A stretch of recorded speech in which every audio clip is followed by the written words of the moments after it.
For all of you who listen to Mac East Second Floor Studios presents Submersion and own an Android device, do me a favor. Go to the Google Play Store and download the Podcast Republic app. It's a fantastic app that allows you to get all of your favorite podcasts directly on your Android device. I use the app and I love it. I can search for the podcasts I want to listen to, select them as favorites, and have them all just a click away. Make sure to set Mac East Second Floor Studios as a favorite so you don't miss any of our new episodes. Again, the app is the Podcast Republic app, available on Android devices. Episode 25, guys. Woo! It's been a while. Sorry to our faithful listeners. We've been gone. We have been. Vacationing around. Most of us just jet skiing about most of the time, right? That's what you were up to? Me? Yeah. I know. I was living in the wilderness literally for about a week. Seeing meese everywhere? Yeah, that's what Jamie's referring to as a moose. But right. Yes. And I went back home and laid in the sun, some fun in the sun, and just like biked, ran, walked, active day after day. Got this super nice tan. I'm golden brown right now. You wouldn't believe how tan this guy is. I'm like a god. So yeah. I came back, this dude has abs. Did you go on vacation? What the hell? Yeah. Multiple now instead of just the one. Yes. Yeah. Abs. Bron, what have you been up to, man?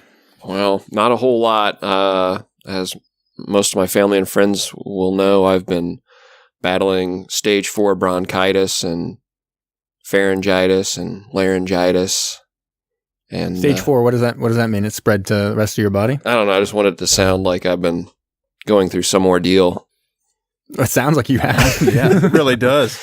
Any other jitises? You didn't catch meningitis after In Enemy Hands. Yeah. I might have caught a little bit of that from that movie over the airwaves, but mainly just the upper respiratory itises. Yeah, it sounds like you still got it going. Is it still going? Definitely still going. Because we went on vacation for like 2 weeks, and before that, you couldn't do like an episode because of it. Yeah, I remember I was able to call in and give my review of The Life Aquatic. Right. Oh, he was there. Yeah, he was on that episode. Very briefly. Right. I was hacking a lot. I sounded very nasal. Yeah, sounded like a caricature of myself, but.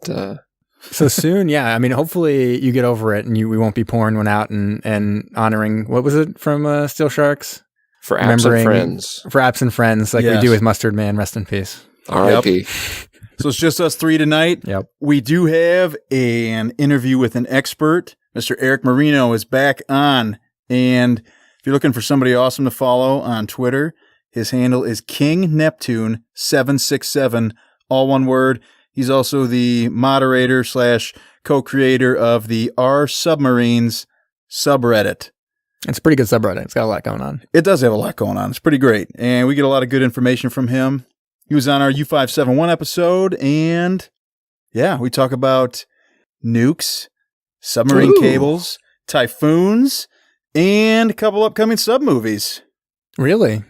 Yeah. Do you want to? You don't want to spoil it though. No. You got to get through the rest of all this. Yeah, I got to hear about it. Stuff. I was going to ask which ones they are, but now I got to listen to the episode. Just jump forward like 1 hour and 5 minutes. Right. To all our listeners, yes, that's probably the best way to do it. Right. Yeah. So I don't know. Hopefully we're not too rusty. Ready to do some. I was a little worried that I wouldn't be able to be like right on with my dick jokes, but spoiler alert, I am. Don't worry about it, guys. Definitely getting some dick jokes in. Dive. You can tell we're rusty because it took me forever to find that on my phone. I had to do some improv about dick jokes. Yes. It's tough, but someone's got to do it. What began as an innocent conversation among friends would soon spiral out of control and later be referred to by future generations as the eighth wonder of the modern world.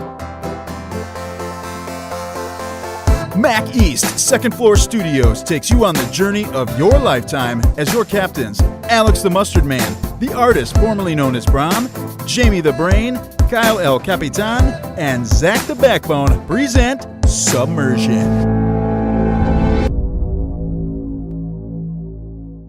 So yeah, what did we watch, Brom? Well, this week we watched a adventure of a amphibious vehicle that took a tour through the human body at the microscopic level. We watched The Magic School Bus. That's right. Ooh. We could. Isn't that it is kind of a submarine in a lot of the cases. Yeah. That's totally a submarine. They have a periscope on that and everything. Yeah, but Brum's joshing. We really watched the 1966 classic film, Fantastic Voyage, or as Charles Barkley would say, a buntastic voyage. Sure. That's what he says. That's what he sounds like on his TNT stuff, TNT like NBA show. The buntastic. This is buntastic game. It's terrible. All right. Yeah. It's terrible. Okay. People know this joke. It's good. Okay. I just made a good Okay. joke. Don't We'll worry leave about it in guys. there. No, you will leave that in there. Yeah. I won't edit that out. I promise. So anyway, this stars Stephen Boyd as Grant, Raquel Welch as Cora, Yep. Edmund O'Brien as Dr. Michaels, William Redfield as Captain Bill Owens, and Arthur Kennedy as the insane Dr. Duvall. That's right. And Stephen Boyd, I just saw him, and when he was the main villain in the movie, the truly classic film Ben-Hur, the 1957 or something like that, film Ben-Hur, and he was amazing in it. He's so good in that film. He's the type of villain that you watch 5 seconds of him and like, I want this guy, this piece of shit to die. Oh, and really? then you wait the whole film for him to get like the comeuppance that you've been waiting for because he sucks. Which one was And that? then Ben-Hur. You know what? Yeah, what actor was this? Oh, that was Stephen Boyd. That was the hero. Our main character. Huh?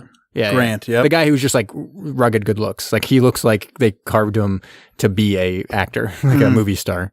And then Raquel Welch, this was her debut, feature debut. She, I guess, was identified during a pageant or something, like a beauty pageant or something. Producer's wife saw her and was like, she's beautiful. She should be in your next picture. And they put her in Fantastic Voyage. And she was actually quite good. I liked her in it. Yes, no, she was. Yeah. She was very good. For her first film, I would say she was doing pretty well. Oh yeah, definitely. Yep. This movie was nominated for 5 Oscars, including Best Cinematography, Best Film Editing, Best Effects, Sound Effects, and it even won 2. It won Best Art Direction, Set Decoration Color, Wow. and Best Effects, Special Visual Effects. I'm not sure where you're getting these Oscar.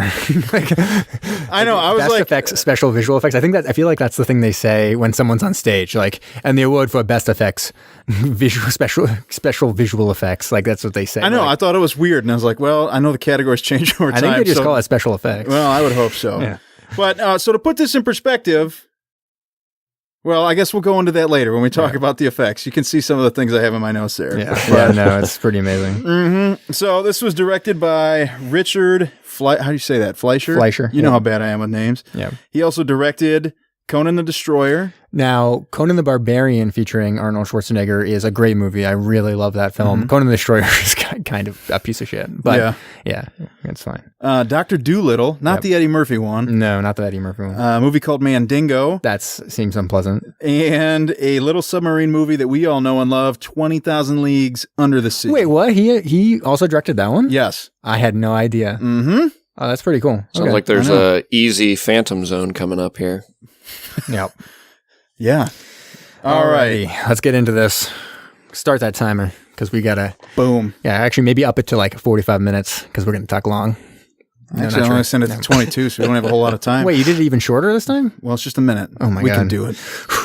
All right. So we open with, you have it in the prologue there where they say like, oh, we're indebted to the many doctors, technicians, and research scientists whose knowledge and insight helped them guide this production, which I actually believe. I think that's probably fairly accurate because I don't think a lot of people had enough knowledge to be able to produce the visuals necessary for having someone be shrunk miniature and go into a human body and stuff like that. So they probably needed some help with that.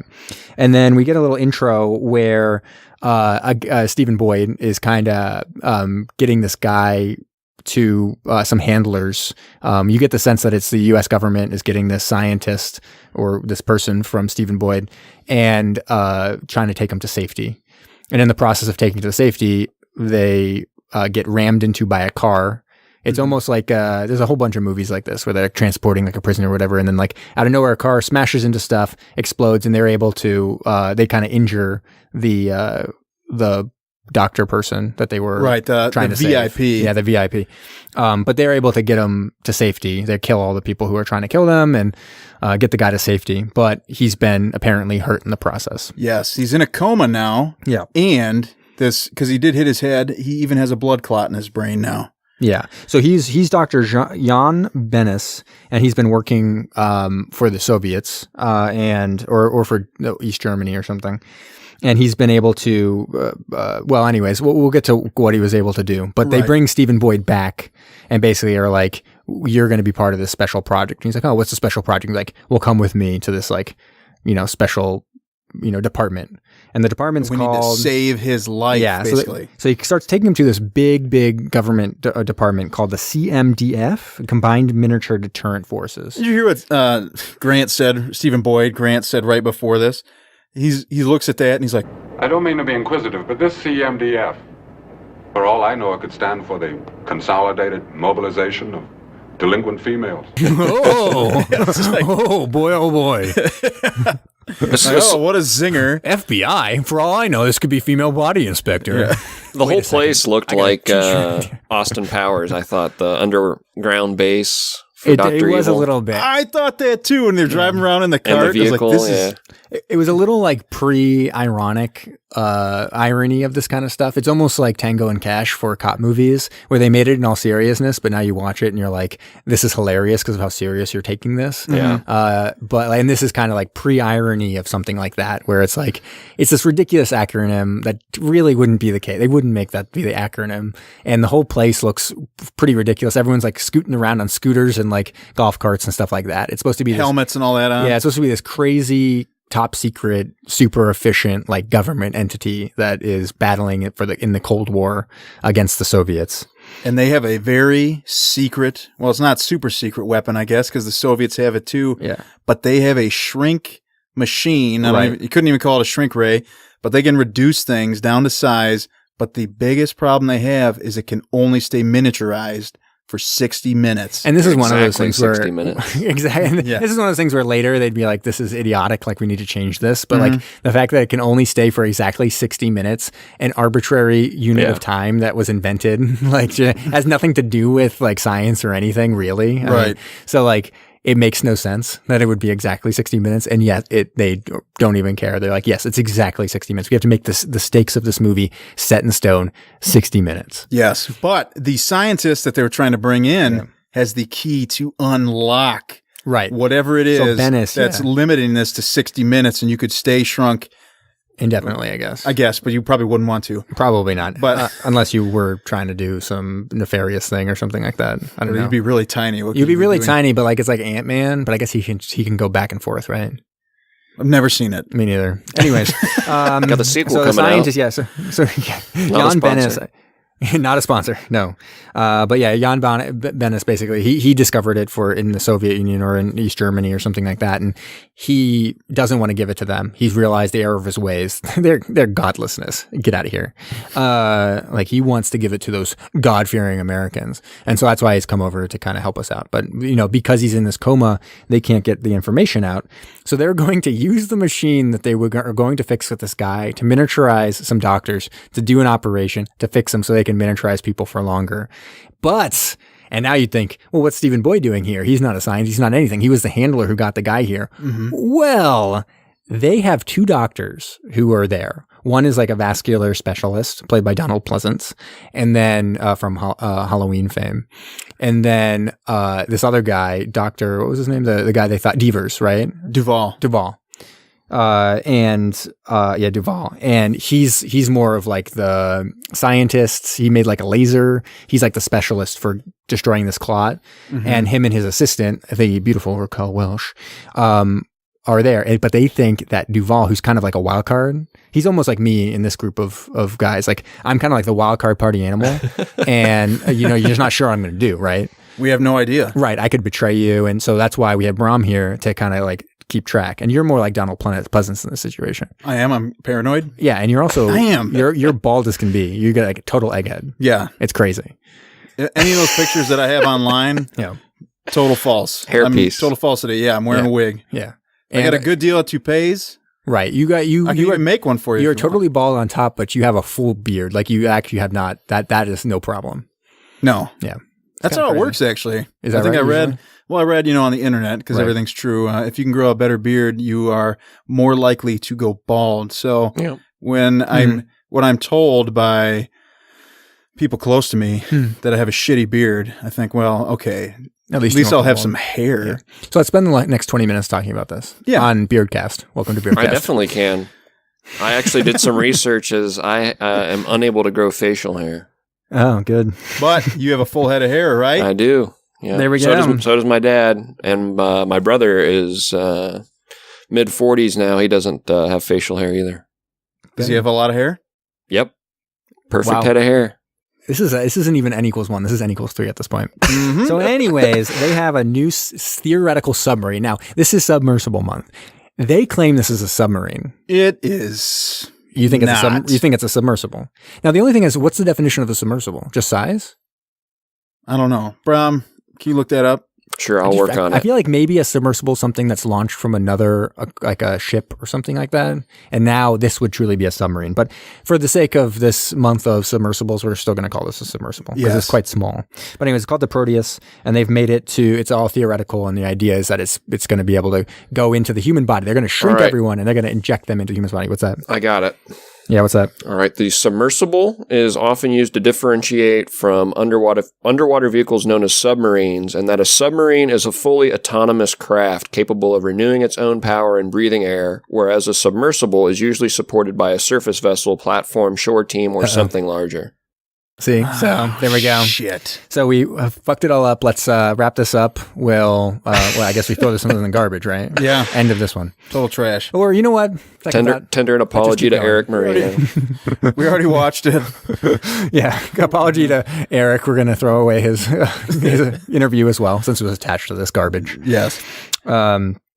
So anyways, they're going to be reducing this theoretical submarine to microbe size or smaller than microbe size and give them an hour to reach this clot and be able to shoot it away with a laser. Mm-hmm. Sounds foolproof. But they also do a lot of good things. I think they do a lot of CYA type stuff. That stands for cover your ass. Nice.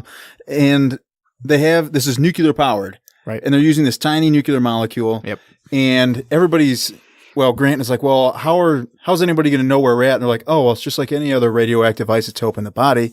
We can track it. Right. It's like, wow, they really were thinking about a lot of stuff when they made this movie. Well, you'll see in my notes that while they did think about a lot of different stuff, Isaac Asimov, who wrote the novelization of this film, I thought they did not do a good enough job. There were some big things that should have been taken care of, but they weren't. Yeah. So anyways, I did enjoy the portion of them where they shrunk it to the size where they were going to be able to inject it, because they started out in this big submarine and then they get reduced down to a certain size and you're like, oh, that's kind of cool. And they bring this thing over to kind of like pick it up. And they love this machine. Yeah. So this machine, and I presumed it was because the submarine still weighed like a huge amount of weight or whatever, because he didn't really lose all that much mass. So they needed this machine to lift this tiny thing. But I don't know if that was right, or maybe it was just to steady it or whatever. There's no way. There's no way that was, because later, right, that one guy, he can just do it with all of his hand, remember? Right. And so then they bring up this giant syringe filled with fluid, and they're kind of in this thing. And at this point, Donald Pleasance like kind of freaks out for a second. They're getting miniaturized, and he kind of has like a panic attack and tries to escape the submarine, and they have to like hold him back. And so then they are in this giant syringe, and they shrink the syringe down. Mm-hmm. And then they are able to bring it over to the comatose doctor, Jans, and put inject him into the neck. So they're supposed to be really close to this clot, and it really shouldn't take 60 minutes at all. It should take just a matter of minutes for them to get to this clot, do the thing, and then get out of there. Mm-hmm. But before we even get to this, we're already getting sexual tension between Grant and Cora. Right. Because he sees her in the back, like, screwing around with this laser. Yeah, if you know what I mean. Oh, yeah. And so he walks back. He's like, I understand you've been Dr. Duval's assistant for quite some time. He must have snatched you out of a cradle. I've been with him since I got out of school. He brought me into the CMDF over 5 years ago. It's a long time with one man. Not working with someone like Dr. Duval. Oh shit! You're like, what's going on here? And he's like, if I was the captain, you know what I'd do. And she's like, oh my god. And then the captain's up there, he's steering on this like little module, and he's like, hey, I got my dick out of here, get out of here. And they're like, oh man, get out of here. Yeah.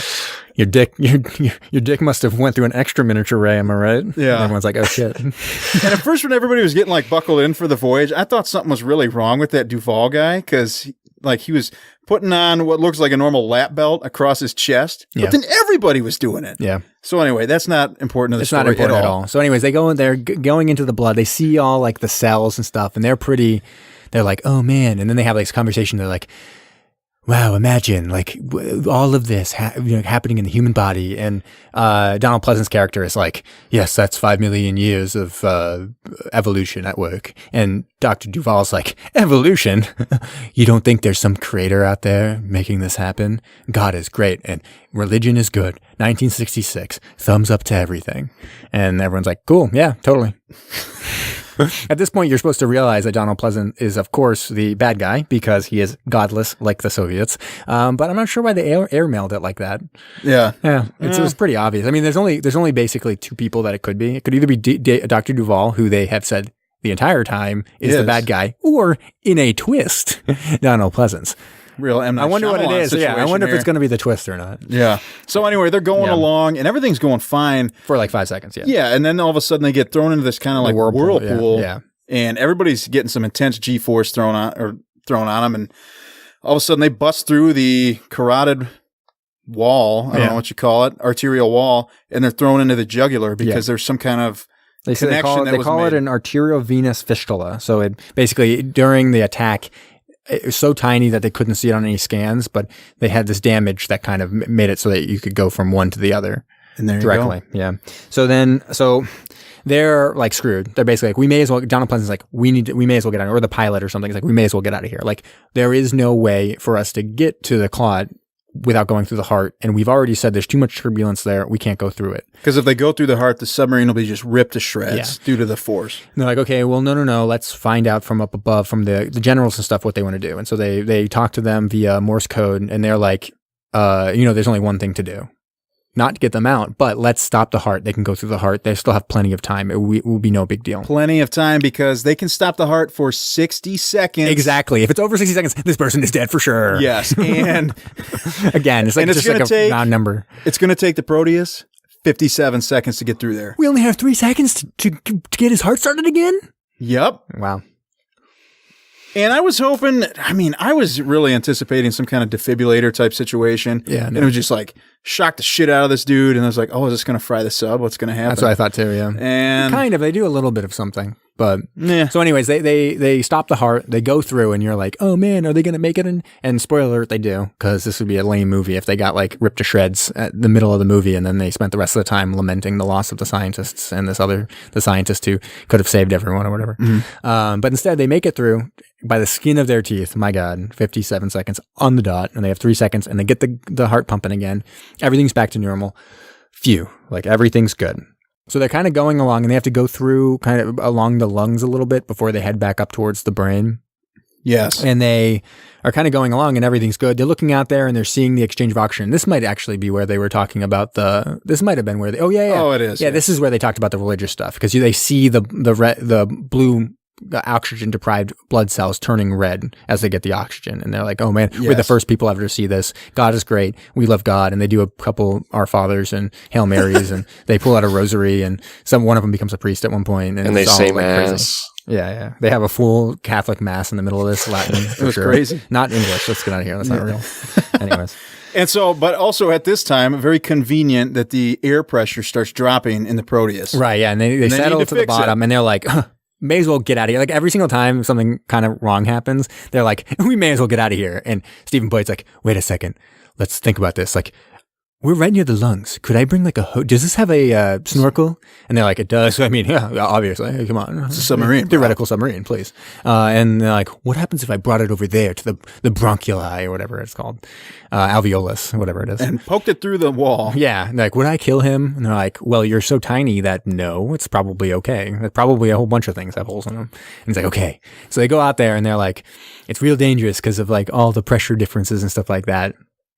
And they go up and he puts the thing through, and they're going crazy. Like he can barely get the thing through. Then he gets in there and he's like, you got to tie me to the submarine or else I'm going to definitely fly away. And the Dr. Duvall's like, I'll definitely do it. Don't worry about it. And he grabs his rope and ties it to the submarine. Perfectly fine. No big deal. Nothing wrong with it or anything.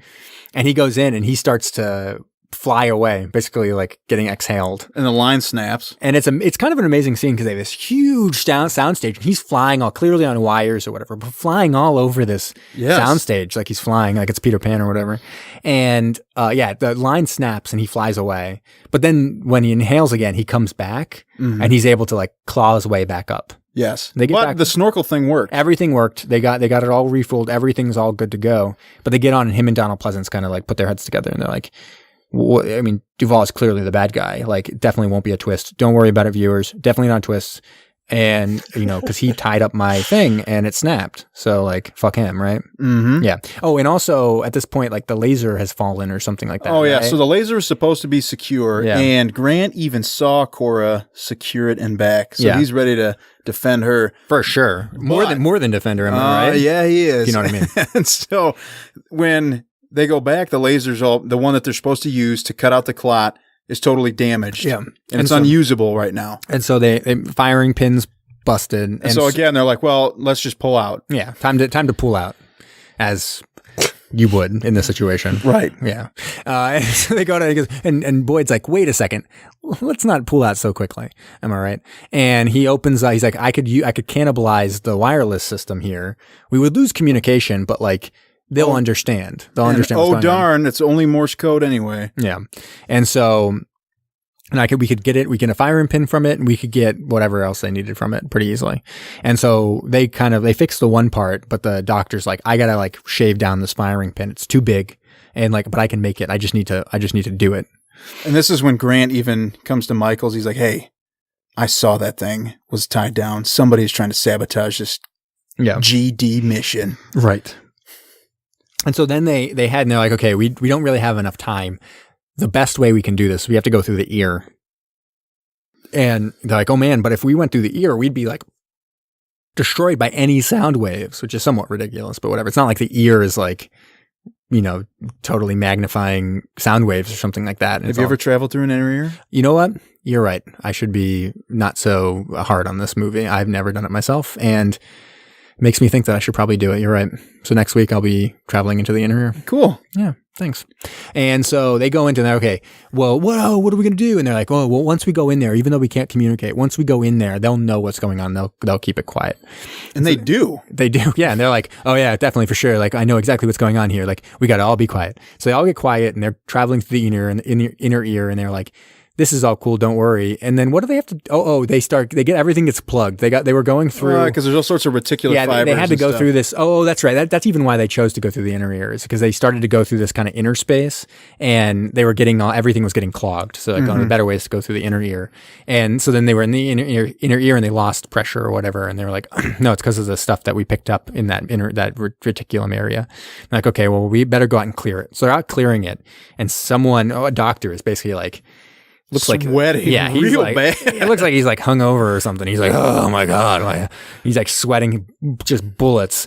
And a nurse is like, Jesus, this guy's gonna like faint or something. I better grab this towel. And she grabs this towel and drops some scissors, and they get totally fucked up. But you know what? Not ripped to shreds like they had claimed would happen. Right. It seemed like they were fine. And Cora gets thrown into some like large fragments of something or other. Yeah. And as a result of being in there, antibodies start to be like recognizing her. They're like, oh, something's weird here. We better go after her. And so they were like a bunch of these tiny boa constrictors and start choking her out. And so Donald Pleasance and Boyd are going down there, and Donald Pleasance is like, oh, I'm too like, the pressure's too big. I got to go back. And Stephen Boyd's like, I'm a hero. Don't worry about it. Get back there, you piece of shit. Yeah. And goes and grabs her and like pulls her. And then she's covered in all this like crystallized stuff, and they have to like pull it all off her. Right. Yeah. And they're like, move over. I'm ready to do this. Yeah. For sure. Raquel Welch. And then, so they free her. She's all safe. They get out of the inner ear. They've cleared everything. Everything's fine. And they finally get to the clot. And they're like, okay, we only got 4 minutes, right? 4 minutes? It was like 6 minutes, Something but they only like had, but oh, that's right. Yeah. They had 4 minutes to do the surgery and get out in time. 2 minutes to get out. Yeah. Yeah. And Donald Pleasance is basically like freaking out at this point. He's like, we are not going out there. Like, we're not doing this. And the doctor's like, what do you mean? We got 4 minutes. It's perfectly fine. I have 4 minutes to do this and 2 minutes to get out. It's perfectly fine. And he's like, no. And they're like, well, just stay behind or whatever. Don't worry about it. We're going out there. So they go out there with the thing. And they start spraying it with lasers, and they're like totally doing a good job saving the guy's life. Everything's pretty cool. And Donald Pleasance basically goes insane. Yeah. Says like, "Oh, hey, come down here. Like, check out something. There's like a leak or whatever." To the captain who's To the captain. with the sub. And Captain comes down and is like, "What? You can't be the bad guy. And Dr. Duvall's the bad guy, and he's out there." He's like, and they wham! Whack him with a wrench. Was it a wrench? If it was a wrench, we pipe can or mark something. it off as a pipe. A lot of wrenches in movies. Yeah, so I guess we can't mark that one off for this wrench. And starts to drive to ram the people and the whatever, just to kill the guy. Grant's like, hey, give me that laser beam. Yeah. And then just Totally laser beams the submarine. Yeah, it was pretty cool. And then the submarine crashes. They're in the brain. I guess this is fine. They're pretty small. I guess it's okay. And it's probably okay. Sure. Yeah. And they go over and they're like, trying to save everyone. So they get the pilot out of there. He had been hit, and they're trying to get Pleasance out of there. But there we go. Ooh, here we go. So we're pretty good. Yeah, we are. And the white blood cells, because they're starting to grow. They ran out of time, and they're starting to grow. And as a result, the white blood cells. And they smacked into the brain. So and they're like, they whoa. Yeah. Let's go figure that out. Yeah, something's real bad over here. And Donald, and then it gets over and it basically melts Donald Pleasance and the submarine as well. They eat it all up. Which doesn't make a huge amount of sense biologically, but that's okay. I'm not gonna worry about that. Yeah, but now they have next to no time. Yeah, they're so like, they need to find we're the screwed. fastest way out. We're screwed, but they're like, not so fast. I know the fastest way to get out of here, and we could just do it ourselves. And so they decide to go to the tear ducts. And so they're going over, and basically the generals up above are trying to figure out what to do. They're like, do we pull them out real quick, or do we kill the scientists trying to like get them out? So that we can at least save them, so we don't kill 4 people and the scientist or whatever. And they're like, okay, do the opera, kill him, and let's get them out of there. And some guy's like, wait a minute. Wait. I'm a general, and I know anatomy better than anyone And I I've know ever what known. they would do too. I know them so well. They're going to obviously go to the optic nerve and go out through the tear duct. Got to. Just check it out. Let me get a magnifying glass over here. They get a magnifying glass, and they're like falling, like, and they're falling out of this eye duct, tear duct, and they're like, there they are, and they put it on like a little slide. It'd be funny if they're just like, oh, we're just gonna get on the slide. They crush. Oh no. Oh shit. You know what? I didn't see them. They're not actually on the slide at all. And so they get them on the slide. They bring them into the deminiaturization area, and they grow real big again. And everyone's happy. And They just like high five and they're like, oh wait, that's weird. We were incommunicado. Where's Donald Pleasance? And they're like, he died in the line of duty. Honorable. they don't even like mention. They're all just high five, and then it just says the end. Yeah. And they're like, the end. And then we destroyed Soviet Union forever. And we were able to miniaturize and march on Moscow, and millions of people died. But it was for the sake of God. Because we're all so tiny. Yep. Because we were all really tiny. And then we all stayed really tiny forever and ever. And the earth was actually millions of times bigger than it was before. And we had all the resources we needed. And it's like, what? Where's the story going? Then you checked and there was an hour left in the movie. And you're like, dear God. But yeah, that was it. Yeah, that was it. Fantastic Voyage. Fantastic. It was fantastic. Good job, guys. Thank you. Thanks, Brom. We appreciate it. I feel like we summed it up pretty well. I'll give you a trophy for it. Very thorough. Best sum up. Ooh, it was very thorough. So let's just get right into ratings. Brom, I will not make you go first. Really? Okay. Okay. Just kidding. I'll make you go first. There we go. Okay. I was gonna say, I feel like you've given me a break from going first quite a bit now. If you need to put me back on the burner, that's fine.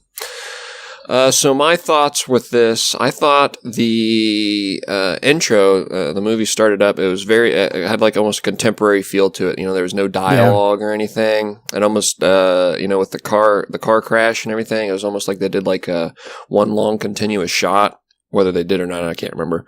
But it just kind of had that feel to it. It had a really quick pace to it and really got the movie going, which I thought was good. And the title credits I thought were really cool too. I was waiting for you to mention the title credits. I thought the title credits were amazing. It's almost like a Fincher type opening, like Seven exactly or something what I like thought.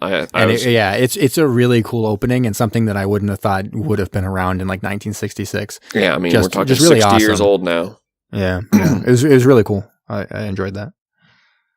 But the actual exposition of the movie, kind of slogged that kind of slogged through that, and they were showing off the set design, and, you know, they were kind of like going a little overboard with the research that they put into making this movie about, you know, the science behind everything, and just trying to reinforce that, you know, this could be possible. And it kind of reminded me of Voyage to the Bottom of the Sea, where they were kind of walking you through the set and just kind of showing off the money that they spent on the movie. That is somewhat blasphemy, but go ahead. Did you watch Voyage to the Bottom of the Sea? I'm not saying this was worse than Voyage to the Bottom of the Sea. I'm just saying it unfortunately reminded me of that. It also unfortunately reminded me a little bit of Neptune Factor, I thought, with a lot of the green screen footage, adventure footage, bringing me back to that Neptune Factor, just kind of watching people's reactions to blood cells flying past the screen and everything.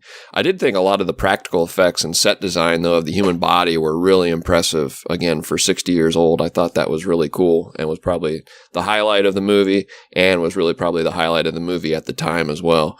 To reference another movie we watched would be Below, unfortunately, again, with how predictable the ending was, with who the bad guy in this was. Like, you could see it was Dr. Michaels from a mile away. So I was hoping that I was going to be proved wrong and it was someone else, but it was a little unfortunate that that was a little. It would have been funny obvious. if it was like the general. He's like not even in the submarine. He's like, oh, I didn't think they'd actually make it, but now I'm going to shoot him. Yeah, it's just like this fight above. So weird. Yeah, I thought it was just a little too on the head with Dr. Michaels being the bad guy, but. Ultimately, I guess the better one would have been if another submarine showed up. Yeah. Like, oh shit! Well, because they kept saying the Soviets are here. They have the technology. You could do one of the doctors or nurses injected another one in. Yeah, that would have actually been cool. I'd have liked that. That'd have been so weird if like they just turn a corner and there's another submarine. You're like, what the fuck? And they're like defending the clot. Regardless, it was a little slow at times. I'm going to give it a 5. I knew it. So Kyle had guessed a 4.5. I said up. So I got it, but barely. I would have thought you would have went a little higher than that. I was bouncing. Those were the two numbers I was bouncing back and forth between. So I agree with a lot of what you said. I thought the title cards was something I really wanted to mention as being something that even if people didn't have much interest in watching the whole film, and I do remember seeing this like on TV when I was a kid, and definitely as a kid kind of being like, this is boring. I'm not watching this.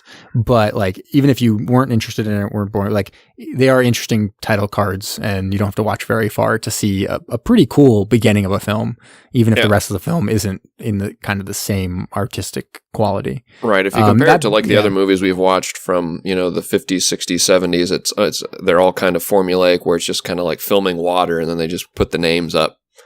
Like this was so different, so unique. Yeah. And it was something where even when I was watching it, I was like, I bet this got nominated for sound editing and visual stuff. And, you know, you look and yes, that's the case. It did seem just like ahead of its time in a lot of ways for that kind of stuff. Even the main part of it, though, I thought I thought it was decent enough. And taking it into context of when it was coming out, 1966 and stuff like that, I'm sure this was like mind blowing at the time. Absolutely. Now things come up as a little predictable, a little bit slow at times, a little bit Hollywoodized also. Like they didn't kind of let any portion of the journey happen where you kind of let it be character development or anything. It was always some kind of emergency had to be happening, which is very, you know, Hollywoodized. They had to, what's going to happen in the lung? What's going to happen in the heart? What's going to happen here? What's going to happen there as they journey up to the brain? What's going to happen at the end as well? So everything had to kind of have an emergency within the script to do that. And so, you know, I could fault it for those kind of cliche, what would be now cliches, but this is part of what made it a cliche, was a successful film like this one. So I enjoyed it quite a bit. I'm going to go quite a bit above you, and I'm going to give it a 7.5. Wow. Because I enjoyed it quite a bit. Yeah. Ooh, hot damn. Because I was even going to open the Fantastic Voyage, and it was fantastic. I liked it. I don't know. I'm not going to apologize, guys. I'm not going to apologize. You don't have to apologize to me. No. I'm not going to. Good. Yeah. You can apologize to Alex whenever he shows back up. Yeah, sure. So I thought this was also I enjoyed it more so than you did, Brom. Just to put this in perspective, you say it reminded you of Neptune Factor and things insulting. Like that. Neptune Factor was made 7 years after this movie. And then another film we saw with very poor visual effects. It's true. Stinger was made 39 years after this movie. Yeah, despite the visual effects guy on Stinger working on the new Godzilla film, as I pointed out. Yeah, so I was very impressed with this for 66. I thought, wow, I was anticipating something that was going to be kind of boring and just stupid, but for its time, I was very impressed. I enjoyed the storyline. Yep. It's kind of out there, but I mean, hey, what the heck? Not everything has to be like totally accurate all the time. Although, yeah, a lot of the medical stuff was pretty good. Didn't we just watch U571 where we were like, forget it, like whatever, it's Hollywoodized. Yeah, don't worry about it. It was fun. I thought this movie was very fun. The characters I thought were good. Could have had more with the captain, maybe make him a little bit better, but it is one thing I'd say is always fun about watching an old film is you see someone like Raquel Welch, which you hear about here and there. Like I probably have never seen a film with Raquel Welch in it, but she was like literally one of the pinup legends of the past. Right. And then you watch it and you're like, oh wow, she's like not only very beautiful, but she's quite charismatic, and I can understand you. Like she's a movie star. Yeah. It's similar to like you watch a Fred Astaire Ginger Rogers film from like 1930 whatever, and you watch it and Ginger Rogers, you're just like, I'm in love with her. Like she's like amazing. Like I love Ginger Rogers. So like it's always funny to see something like that where you haven't seen a particular actress and you're just like, whoa, yeah, no, I can see why people were like in love with her. Like she's Amy amazing. Schumer of 1966. All right, Sure. Okay. Whoa. I even like Amy Schumer. To each their own. A little different.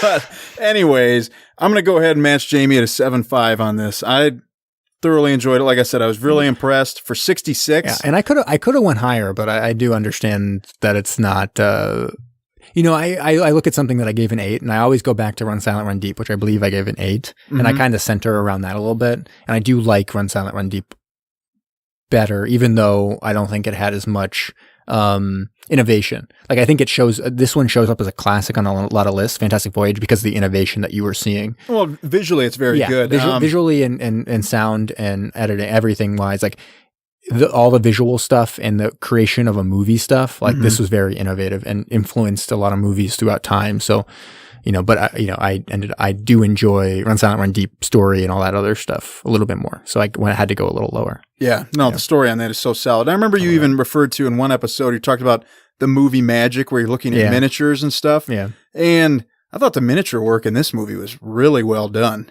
Everything was just good. Oh, yeah. Did they have a lot of miniature work? There was a lot of green screen. There was actually a funny trivia about one of the miniatures. Okay. Oh, yeah, that's right. Got picked up by a bird or something, right? Yeah, Stolen by a 3-inch miniature was sitting on a window ledge and a crow came up and took it away. I'm not sure what the point of that one, the point of the trivia was. But. Yeah, but I enjoyed it nonetheless.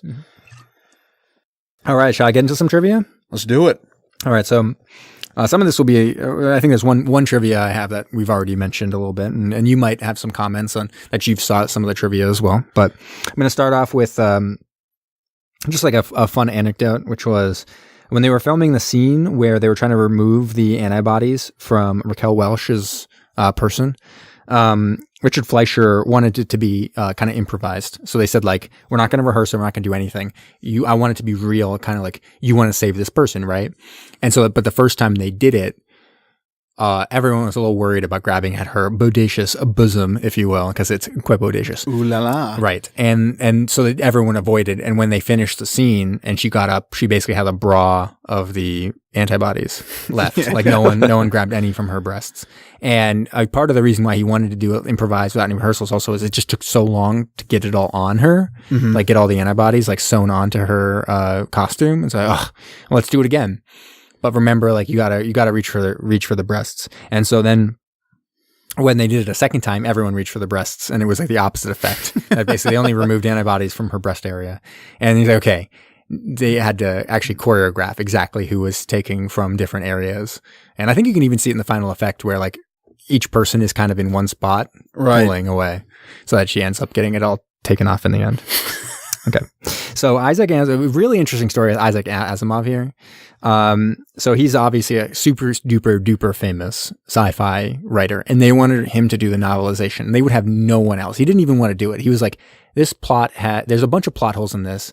I don't really like it. It's an interesting story, but I don't believe that things could be miniaturized in this way. Like, this is stupid. Like, I don't want to write it. But then they, kept on saying, I think they were upping the money and saying like, no, we'll pay you more. We really want you to do it. And eventually he realized, oh, fine, I can make something interesting out of this. But he filled in a lot of plot holes. So I guess if you read it, there'll be things like he really didn't like that the submarine was left in the body. So they actually pull the wreckage of the submarine with them to the tear duct in the book, I guess. Right, because when it blows up again at 60 minutes, you're going to... We explode his head, basically. Yeah, I mean, even the smallest fragment that white blood cell leaves behind would just balloon. No. And the best one he brought up, I guess, was that the serum or the saline solution that they inject is just gallons and gallons of saline solution. Well, yeah, because... there's no reason why that wouldn't expand as well. So he should explode just from the liquid that's in him. There was no reason for it to be that large anyway in the first place. Yeah. So he ended up rewriting some of those things and ended up being released, and it was released before the film, actually. So it was another case of it ended up being released before the film, which was similar to The Abyss. And so a lot of people think it was actually an adaptation because a lot of people had ended up reading the book before the movie came out.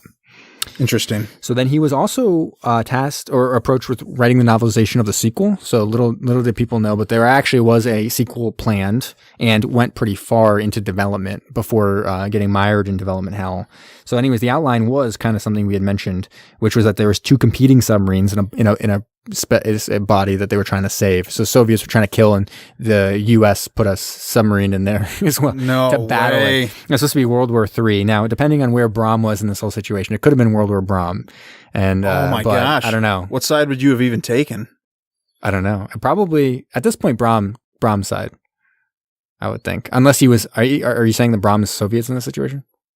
I don't know. Just depends on his mood that day, right? And his godliness. I'm a pretty godly guy and anti-socialist, so I would join your side. So Asimov apparently hated this, and someone else even wrote a detailed outline of the novel or some draft of the novel, and he was like, "Here, this person, take his novel," and they were like, "No, you have to write this novelization." Really? Yeah. So he was like, "Well, I'm changing it," and so he had it so that there was a hero on a sub, but he had to work with the Soviet crew, and there was a lot of tension with working. They had to work together. Really? For in enemy hands type situation. Kind of like in enemy hands. Kind of like in enemy. I wrote that down, and so it ended up being released. So there is a book, Fantastic Voyage to Destination Brain, that we could all read. And maybe that will be one of our episodes, a little book club. Us reading a book? Yeah. Anyways, this is a quite well-regarded film, and it was on the AFI's 1998 list of the 400 movies that would be nominated for the top 100 greatest American movies. Now, the only thing I'd say is that the AFI list is more like influential films. It's not. It really shouldn't be taken as greatest movies ever. It's more should be the most influential films, and in that way, that makes sense. This is probably easily one of the 400 most influential films, I would guess. Yeah. Now, you're talking about the band AFI, correct? Yes, I am talking about the band's list of the greatest films ever made. They are film buffs, let me tell you. Well, I believe it. Okay, finally, a little bit of not really casting what ifs, but there have been several high-profile attempts to remake Fantastic Voyage, which makes sense. Fantastic Voyage was a wild success, highly influential. People remember it. I knew it as a kid. I'm not even sure how I knew it as a kid. You just hear about it at some point. All right, so Fantastic Voyage. You didn't know Limpet, but you knew this. Oh, for sure. Okay. But I do love Limpet. Don't worry about it. So anyways, so over the years, James Cameron has been approached for this, and it was actually attached for quite a while. Roland Emmerich and Will Smith were both attached, kind of as like an Independence Day type thing, and that would have been cool. That would have been really awesome. I bet that would have been like a Soviet submarines also in there. That would have been. How really cool is that movie? I don't understand why Asimov's like no. Imagine if it was like one of our top generals just had a Soviet submarine injected into him. You have to go in and fight the submarine before they're able to get to the point where they can kill the person. I'm in. I want that. I want to watch this film. It'd have to be crazy. Somebody busts into a room and injects. Well, I guess he could even be awake. They just inject him in the foot, and they're like, "Holy shit, we're going right to the brain. Or we're shoot him, kill this dude." Or you shoot him, right? Assassination attempt. He survives. That's weird. Why were they fine with just shooting him into the shoulder or whatever? They didn't even They didn't even care if they were necessarily going to kill him. Oh wait, the bullet injected this submarine into it could be like a tranq dart even. a little bit. That'd be really Like, what a weird thing. Oh my God. It's a miniature stuff. Oh shit. Will Smith, Roland Emmerich. Get over here. Get over here. You could do that and just go around shooting all these people with tranq darts and putting all these submarines inside. So people. good. Anyways. That's a movie I'd watch. Yeah, it'd be a great movie. So Paul Greengrass was also attached at one point, and he was attached with James Cameron as a producer, I guess. And James Cameron has multiple times said like he really wants to do this. He loves submarines. He loves ocean stuff. Like it's all part of what he does, kind of. But yes, he's been more distracted. He was even going to do it before he got going on the new Avatars. Like that was supposed to be his next movie after Avatar. Really? And then he's like, no, I gotta do this other stuff. And then most recently was Guillermo del Toro, and he got distracted by a little movie called Shape of Water. Whatever. So what wins Best Picture Oscar? Who needs it? Rather do Fantastic Voyage, right?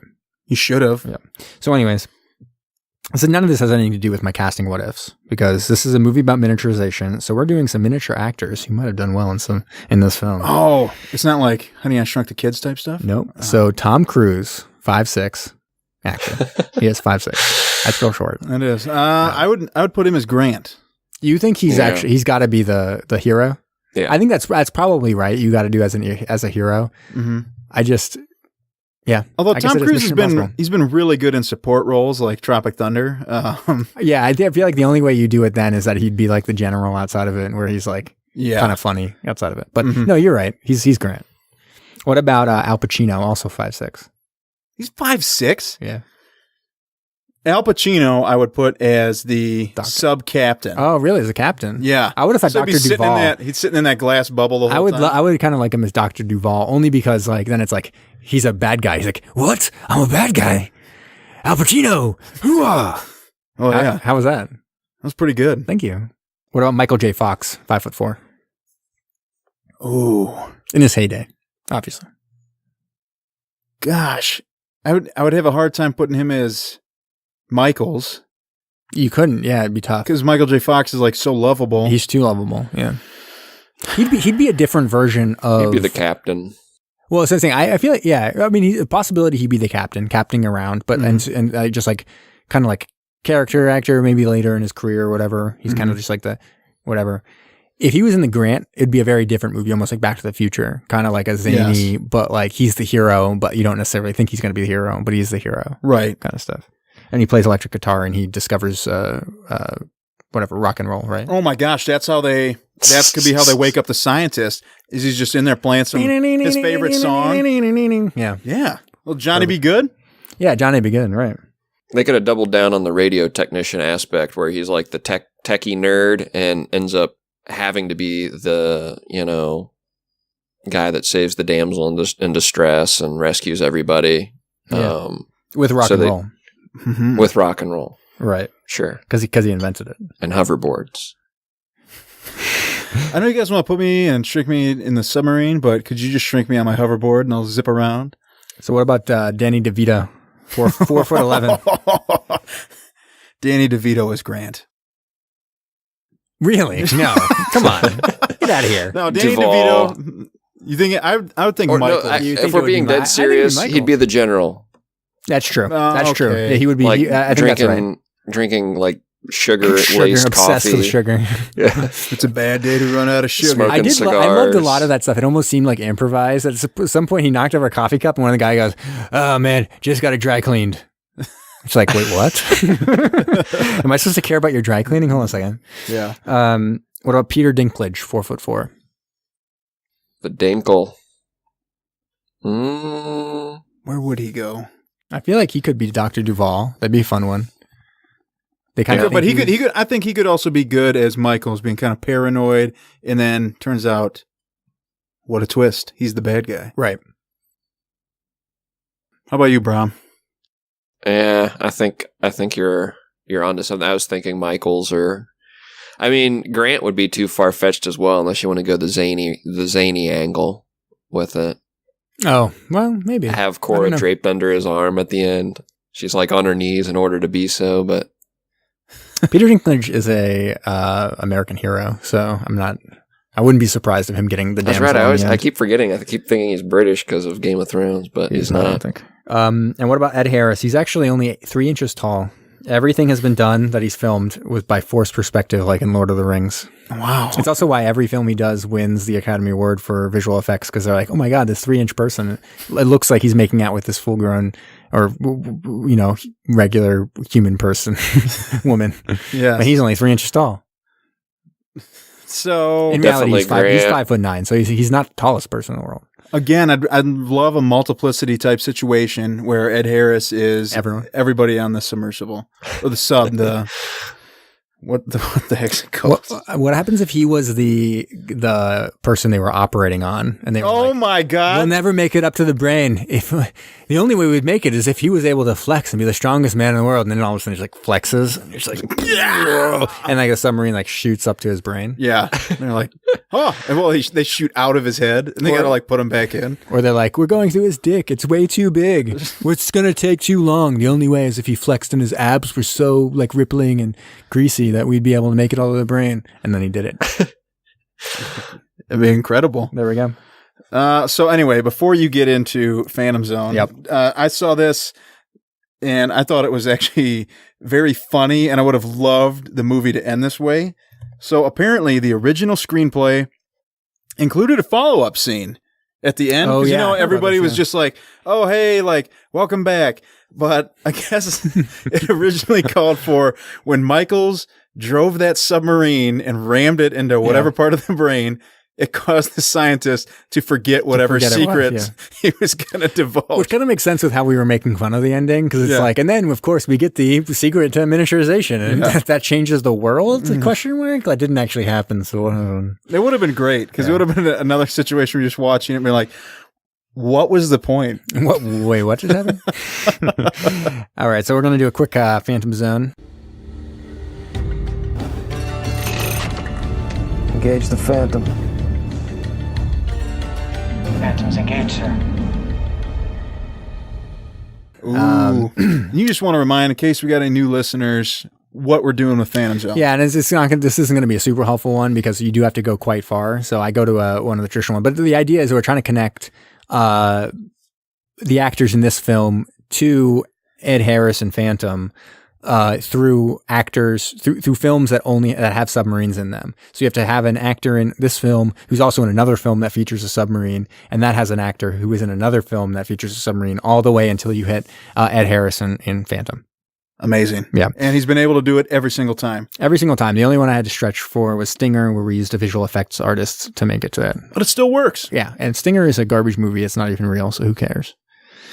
So anyways, this one features Edmund O'Brien. So he was the sugar-obsessed general. I kind of liked him. And he was in a movie called Up Periscope with James Garner. There's actually 2 movies called Up Periscope. This is the earlier one. Oh, I was going to say Up Periscope's on our list. Right. I think that's the comedy. This was more of a action film with James Garner. And so William Leslie was a lieutenant in that film. He was also a lieutenant in Hellcats of the Navy, which has come up before. Brom, that's your bag right there, man. It's Ronald Reagan and Nancy Reagan. Probably boning on set. No, that's not true. They were very nice people. They didn't have sex until they were married, probably. Probably. Why not? It's Ronald Reagan. And so anyways, that features Arthur Franz. And we've used him before in the Phantom Zone for the incredible Mr. Limpet. Now, I know what you're thinking. No, he did not play Stickle. Oh, man. Pickle? I was waiting for one of you to go, Pickle. But then I had to do myself. Brom wouldn't. Brom hated that movie. Well, anyway. If Zach was here, he would. He didn't play Stickle in that, but he was actually in a movie called The Atomic Submarine, which was before we used previously for the incredible Mr. Limpet to get us over to Taro Shimada in just a few steps. Oh. And we've used Taro Shimada a huge number of times. He was in Run Silent, Run Deep, mentioned before, but that's how we got from Run Silent, Run Deep to Phantom before. So you got to listen to other episodes to find out exactly how that happened. Not going to do it this time. Ooh. Amazing, though. It works every single time. Every time. Taro Shimada is the key. It works 60% of the time. It works every time. Wait, that doesn't make any sense. All right. It's world wide. Woo! poop. My new favorite section. Ooh, so this one actually ties into a bunch of different parts of this episode. I was very tactful with my choice. So we're continuing on with what we're calling, well, we probably just totally botched it, Submersible Month, by having a movie with a submarine in it. But I wanted to talk about a submersible like I did on last episode. This one covers all sorts of bases. Eric and I in the interview talk about Russia. This is a Russian one. You were just talking about James Cameron. Oh, hello. James Cameron's used this thing like 3 separate times for movies. Wow. Yes. So, the Mir 1 and 2, MIR. That's how it's said. Like the Russian space station? Mir? Yes, I think Yes. I think it's the same. So, these submersibles are the deepest diving submersibles ever made. It's probably why they call them Mir. Because they're like exploration. That was a great sound effect. So, these are battery-powered, 3-person submersibles, and they're designed for scientific research. Can be also used in submarine rescue missions. Although then there was like an asterisk, like, although no one can get on or off the sub while they're underwater. And they're quite good at filming. So I mentioned James Cameron. He has used these things for 3 separate films. Titanic, Yep. which is, I don't even think that needs an introduction. They're fantastic. And then 2 documentaries, one called Ghost of the Abyss Oh. and Expedition Bismarck. Mm. So I thought it was going to be the Abyss. no, that would have been pretty nice. These were delivered to Russia. So Russia designed them and all that, but they did not build them.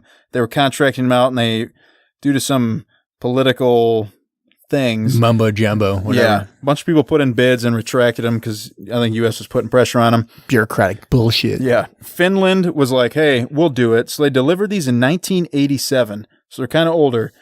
But the specs on these things, they're 26 feet long, 9.8 feet tall, 11.8 feet wide, and like your working bubble area is 6.8 feet. So if you're in there with 3 people, you better like those people. The power, it has a 9 kilowatt electric motor, can travel at a speed of 5 knots. That's pretty slow. When it's at its place. I can imagine, though, if you're like way, way, way under the ocean. Yeah. 5 knots probably okay. Yeah. But it has a descent and ascent speed of roughly 115 to 130 feet per minute. Now you might think, oh, that's decent. Wow. But when you can dive down to 20,000 feet, that's going to take you a while. Yeah, it's going to take a real long time. So they say it can explore, I think it was up to 98% of the ocean with how deep it can dive. Wow. Life support for this thing is 246 man hours, or 3-person crew can survive for 3.42 days. Wow. But we're going to go to the bathroom. What are you doing down there? Pissing your pants. I guess for 3 days straight. So Pooping in your hands. these were used,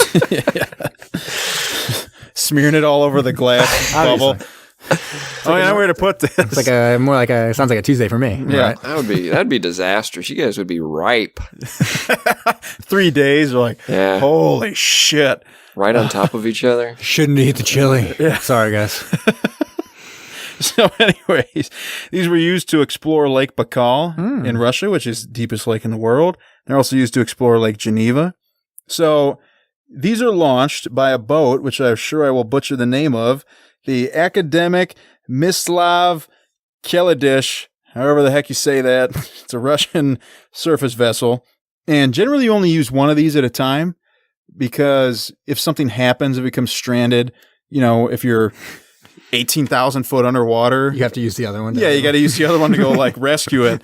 But they can be used in tandem to like provide different lighting effects and things of that nature for filming. So they're just they're pretty cool submersibles. That sounds really cool. Yes. And I know it's not even my segment, I know. but Got to come in for Mustard Man here. yes. I got some news too. Do you? Yep. You want to go first? Oh, I can. That's fine. I found this. This is pretty cool, guys. Legoland, California. Hear about this? I have not. Nope. Did you say Lego- Lego Ranch or Legoland? Legoland, pardon me. Legoland out in California, I guess. Wait, did you say Legoland or Legolas? Legolas? Okay. From Lord of the Rings, the badass elf played by Orlando Bloom. Legolas is going to be visiting Legoland in California because they have a new submarine attraction. It's non-simulated, which is like massive. This is like a first of its kind that will take guests into the deep sea, in quotation marks, where you can see sharks, stingrays, and of course some Lego sculptures where you're going to be, I guess the theme of it is... The storyline is structured around a voyage in which the passengers are searching for sunken Lego artworks, swords, and other treasures strategically located on the ocean bottom. Citation to San Diego Union Tribune there. It's a 4-minute ride, and you will submerge and see crowns, pearls, swords, portrait art, treasure chest, gems, as well as black-tip reef sharks, southern stingrays, and big-scale soldier fish. Really? Do you know how much this thing costs to do? I think it's part of the attraction, so it would be more of the ticket to get into Legoland. You can ride this ride. Wow. But there's a picture of the vessel. It looks pretty cool. It looks like the whole thing doesn't go like completely underwater. It's kind of like at snorkel depth, but it's got all glass around it, and you get to sit down inside this and ride around the aquarium pretty much. That sounds pretty awesome.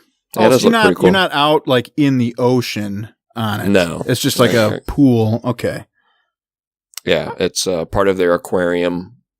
I guess otherwise You how could get they to ride through the aquarium, basically. Yeah, how could they promise those animals if you're out in the ocean? Yeah. That's true.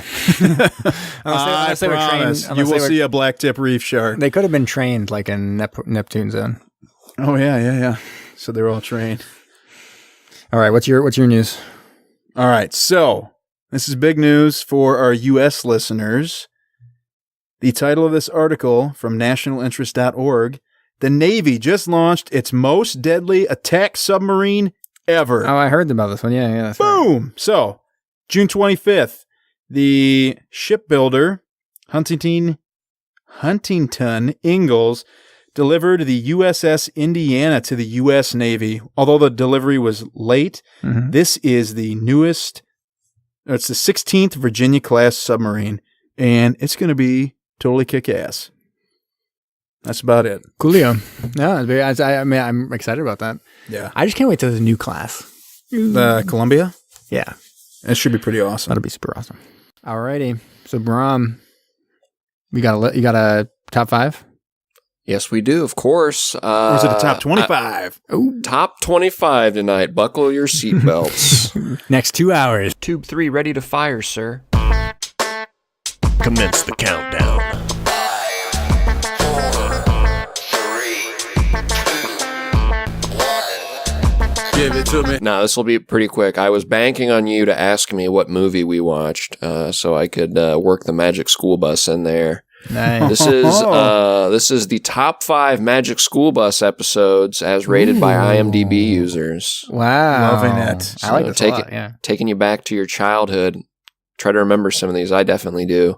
Number 5, the Magic School Bus gets ready, set, dough. Topic, kitchen chemistry. It's Miss Frizzle's birthday, and a field trip to the bakery seems perfect.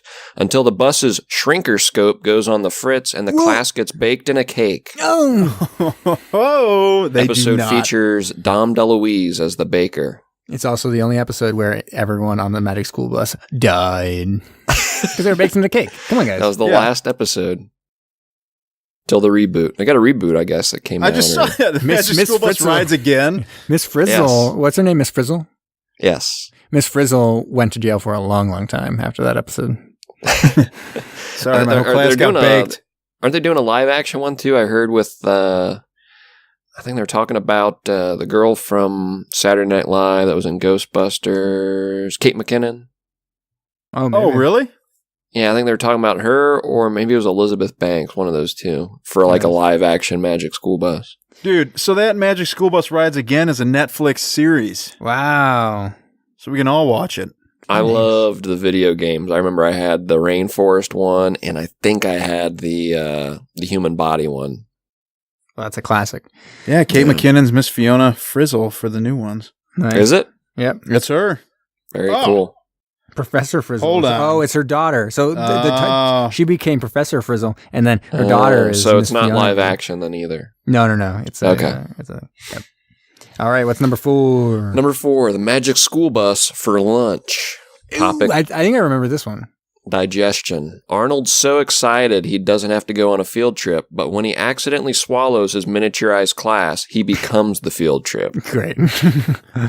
Yeah, that one was good. I definitely remember that one. Yeah, that's what I remember. I think I remember that one too, and it sounds similar to what we just watched. A little bit. The number 2 is the dead ringer. Number 3 though is the Magic School Bus blows its top. Topic: That sounds volcanoes. I know. Number 2 sounds So, much sorry, worse. what was the Sounds kid's much name worse. again? Arnold. Arnold's going through puberty, and that makes for an awkward time when his school bus class is trapped. He's gonna blow his top. He thinks his parents are away. Oh, he's sick. Anyways, The Magic School Bus and the Mysterious Discharge. right.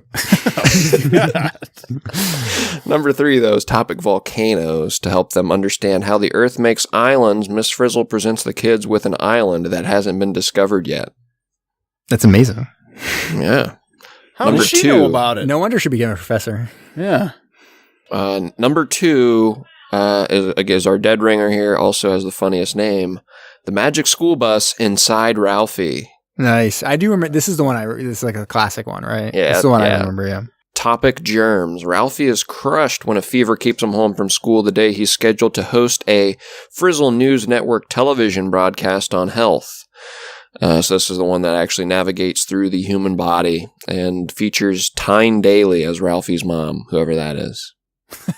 It's ringing a bell. I don't know. I can't put a face to that. Right now, we're going through all the actors and actresses who've been in it. There's some pretty It's amazing. large names in Yeah. here. Number 1 is the Magic School Bus in the Arctic. Where did the hot go, wonders Arnold when his hot cocoa cools off. So Miss Frizzle whisks the class to the Arctic. I remember that. Yeah. And that is the top 5 highest rated episodes of the Magic School Bus. Awesome. Yeah, and he was just showing me some of those actors. Tom Cruise was in it as himself in 1987. Yeah. That's crazy. Wow. Like what I you think do? I- Like, here's Tom Cruise, class. Oh my god.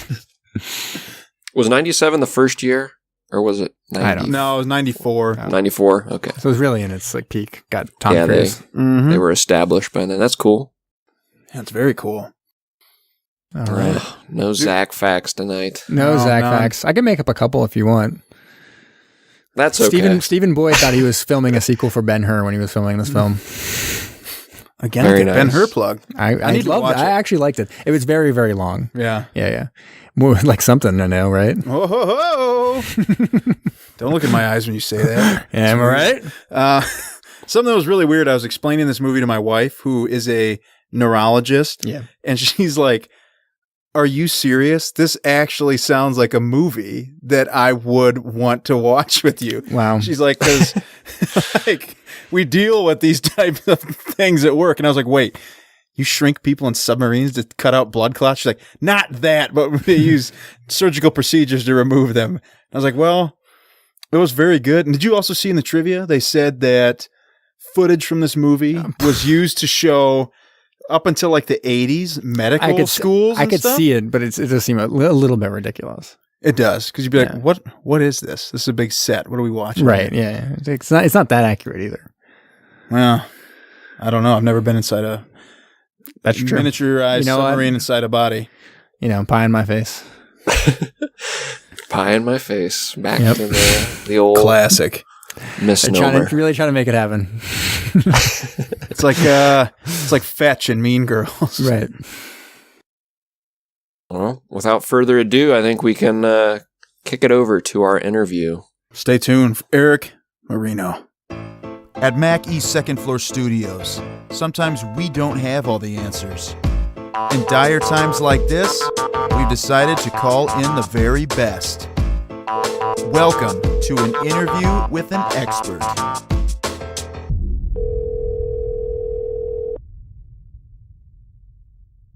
Today we have with us a very special guest. He was also on our U571 episode, Mr. Eric Marino. How are you doing today? I'm doing good, sir. How are you? I'm great. I'm ready to talk subs. I just got back from the wilderness on a backpacking trip, and there were no submarines out there. Definitely not. No, my wife didn't even want to talk about subs out there. There's a couple things you wanted to talk about today, right? Some hardcore things. Oh yeah, definitely some submarine weapons. I think it's a super cool topic nobody knows about. It is cool. And when I was telling my wife about this, it was funny. She's like, "Are you sure you guys should be talking about some of these things?" Most of the stuff that's really crazy and freaking people out is all Russian stuff, so I'll talk about all I want. I want to give out as much info as possible. Yeah, no kidding. So let's start off with Russia. You told me about the Status 6 weapon, also known as in the U.S. as the Canyon, or as Russia changed the name, it's now known as the Poseidon. And I started looking into this thing a little bit, and it's probably the biggest weapon of mass destruction I've ever heard of. And unless you're looking for it online, you don't really hear anything about it. But what do you know about this thing? Right. So the funny part about the names, every time Russia puts out a weapon or a submarine or a boat, they always just give it a project name like Project 142B7A-3 or something. So NATO's got to come up with a name for it. So that's why it has Status 6. That's the Russian name. And then you have Canyon. That's the NATO name. I think it has something to do with the weapon supposed to blow up in a canyon. Okay. And then they have the Poseidon name, which is the second Russian name, because they did I guess they thought this was a really good idea. They had a voting contest open to the citizens to name their weapons. So that was one of the weapons they got to name was the Status 6 weapon. So they named it Poseidon. Dang. Usually that backfires. You remember over in, I think it was the UK, there was that, I think it was a submersible they were naming, and it got the name Bodie McBoatface. Yeah, it was, they were actually having a contest, I think, for a large surface ship, and they named it Bodie McBoatface, but the Navy was like, absolutely not. We'll let you name an ROV. That's how it happened. And it's actually active. You can see the stuff that it's done. It's actually gone out on missions, and they're actually sending it under the ice to do like under ice scans and stuff like that, from what I understand. That's cool. Well, I think this name, I guess, came out potentially a little more badass than Bodie McBoatface, but yeah, yeah, definitely. This thing's pretty crazy. Now you got to understand something about any type of technology, especially military technology that Russia has. 99% of the time, it's stolen from us. Yeah. We were doing research on a weapon like that a long time ago and just didn't really see it being very feasible. The nuclear triad we have now is pretty solid. You can keep adding on to it if you want, but it doesn't really give you much depth and it costs you a lot of money. Mm-hmm. So I think Russia started working on this thing because one, they had the intelligence to do it. And two, they wanted to do something crazy. Like they wanted to do something that's scary. I don't think they're ever gonna like have this thing for use. They may have one, but it's not going to be something it's not going to be a card in their hand per se. It's going to be more of a scare tactic.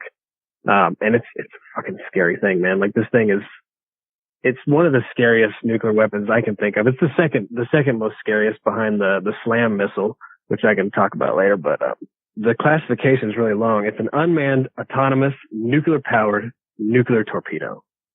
So it's a really, really big torpedo that is nuclear-powered, has its own reactor on it that powers the thing, and then it has its own nuclear warhead. It's actually got from what I'm hearing, they could put up to 100 megaton warhead on it, which is an enormous weapon. It's I think huge. Tsar Bomba was like 150 megatons. So it's way up there. And this thing can be fired from 6,500 miles, give or take, whatever Russia's lying about with the distance. I mean, they could basically fire it from their own waters and it'll just go. And it goes about 120 miles per hour under the water and just goes to wherever its target is. And it's designed to run real deep. So it runs at about 3,000 feet. So it's way deeper than anybody can deal with. I mean, there's no attack submarines that can go that deep or anything that can deal with that, unless you want to talk about unmanned stuff and robots or whatever, they can do that. But Right. that's really deep. So it's basically a second strike weapon. If the ICBMs and the SLBMs, once they finish, then what'll happen is they'll send out second strikes. And this is going to be a second strike weapon, which is, it takes a long time. Even if you're driving 120 miles an hour, it takes a long time to get across the Pacific, or across the Atlantic. So, Right. or Pacific. It can take a day or two. So it's a really long shot, but it's super accurate, and it's designed to essentially get right next to a canyon and blow up way deep under the water, causing essentially an underwater earthquake, which makes tsunamis. So this tsunami, from what I understand, it also pulls the water at the same time. So when it explodes, it'll explode, contract, and then the water flows into whatever town you wanted to strike.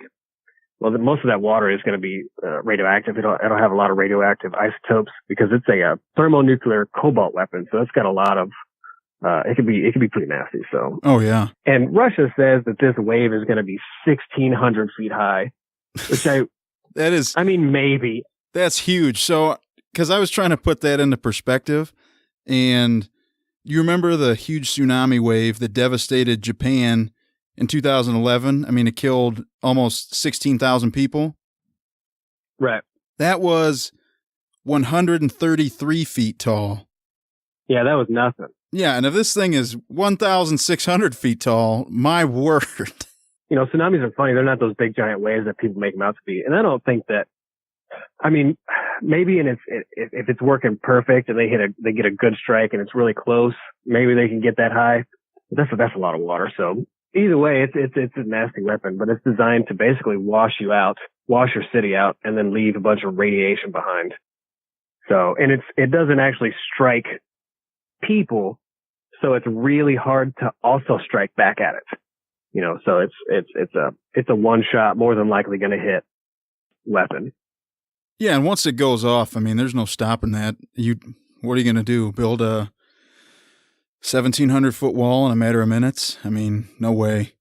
Yeah, that's the thing. You know, you just hope and pray that like the underwater surveillance system picks it up, or some submarine maybe gets lucky and picks it up, and they can send forward and say, hey, this thing's coming, see what we can do. Because, you know, you can always, 3,000 feet deep. I don't even know if you can depth charge that deep. I mean, it's really, really deep. So I honestly don't know. I've never tried to take out a torpedo. So I mean, I don't know, but, Wait, I thought that's why I brought you on here. I thought you just took out torpedoes. Yeah, when we shoot at each other, we hit each other's torpedoes. They're like the bullets. You know? Oh, cool. It's crazy. I can't even imagine a wave that high, but I guess I'm in the Midwest. It probably won't reach me, not over the Rockies, but coastal cities, that's crazy. There's no stopping anything like that. No. I mean, if you live near a big city, you're more than likely going to get hit by a thermonuclear weapon anyways, and you're either going to get burned or slowly die of radiation death. Great. This is a very uplifting episode. Yeah, definitely. But it's true, you know. Yeah, and that's Status 6 weapon. So whenever it's designed to be on Russia's motherships, so the Oscar class submarines, from what I understand, and I think they may have some intel's coming out that that may change, but right now it looks like it's on the Oscar class, which is the Russians' SSGN, so the guided missile submarine. So it doesn't shoot cruise missiles, it shoots guided missiles, kind of like Tomahawks or Caliber missiles. Okay. And they double it up as what they call a mothership, and it can do heavy tow, like you can attach heavy things to it. So the Belgorod, for example, you can attach a midget submarine to the bottom of it, and the purpose is to take the Belgorod out, the big giant submarine, take it out and get so deep, and then detach the midget submarine that can go way deeper. And so it ends up becoming like a middleman. It just kind of hangs out and becomes like an underwater port for it. Right. But you can also load the Status 6 weapon into it. You can apparently load 4 of them at one time. That's what I saw too. And I thought, wow, I mean, you think one's excessive. What about having 4 used? Yeah. I mean, I mean, if there's a nuclear war, you're not going to take out hardly any of those weapons anyways. I mean, it is what it is. Mhm. You know, we can talk all kinds of shit about how awesome our missile defense system is, but, you know, we don't fucking know. And I honestly don't have any faith in it at this point. So, yeah, I mean, everybody's going to get hit. It's going to be a nasty day. Yeah. Well, hopefully we never have to test it ever. That'd be great. Yeah, man, for real. I mean, and like I said, there's a few weapons. Status 6 is, I don't know what the Navy called, or the United States called it. I don't know if anybody's even come across it, but the Navy's been dealing with crazy stuff like this for a long time. You know, in the 60s, we were making all kinds of crazy stuff, and weapons like this were part of it. And there were a few that they were like, it's just not worth it. You know, it's just, it's almost too crazy. Yeah. You know, it would work. I mean, that weapon's going to work. I mean, you're not going to stop it. And we may even have a few, I don't know, but it's just a little too crazy. It's a lot of destruction. I mean, you're going to fuck the whole ocean up. You know what I mean? Oh, yeah. You're not just going to mess up the land. Like, the ocean's gone now too. Yeah. I don't even know what the impact would have on the entire ocean if you did something like that. Think about how far out a nuke goes out just in the air. Now put it in water. I mean, that water is going to transfer all that energy a lot farther. Oh, yeah. That thing is going to destroy everything in the horizon easily. You know, if all that water you see from horizon to horizon, both sides, it's done. Like, there's not going to be anything left. Everything is going to be decimated. Plant life, it's going to flatten rocks. I mean, it's going to be completely nasty. Yes, it will. So I think you alluded to this a little bit earlier, but what do you think the probability of something like this ever being used is? Well, right now, the CIA says that they've tested it and it works. So they have the possibility to use it. We've seen intel pictures of it. If you go to Sutton's website, you can see all of the intel that he found on it. So you can see all of the casing and all that stuff that we've seen. And Russia's really touting it, and they haven't put out any live pictures or photos or videos of this thing, but they have pretty good details of what they want to do with it. And so it is what it is. Russia's hard to, they're like Trump. You know, you don't know if he's being truthful or if he's not being truthful. They play that game. Mm-hmm. They may just have convinced the CIA that it works. I mean, I have no idea. So the Russians are really, really good at that game of faux power. You know what I mean? Yeah. Like I said, odds are you're going to get hit by a ballistic missile first. You know, that's what's going to take out all the major cities. All of these status 6 weapons and all this stuff, this is all just kind of aftermath stuff that's going to just kind of finish everything off. And unless you live near water, it doesn't affect you at all. I live in Dallas, so I wouldn't see any of it. I'd sure as hell get nuked. I live like 5 miles away from a huge Lockheed Martin facility that puts together fire control systems and stuff, so I'm definitely going down. Yeah, that'd probably be one of the places they have targeted. Oh yeah, yeah, but I don't think it would be. I don't think it's going to be very, very possible. I mean, it's nukes. Once one goes off, more than likely they're all going to go off. Yeah. So I don't know. Yeah, it's going to be all or nothing.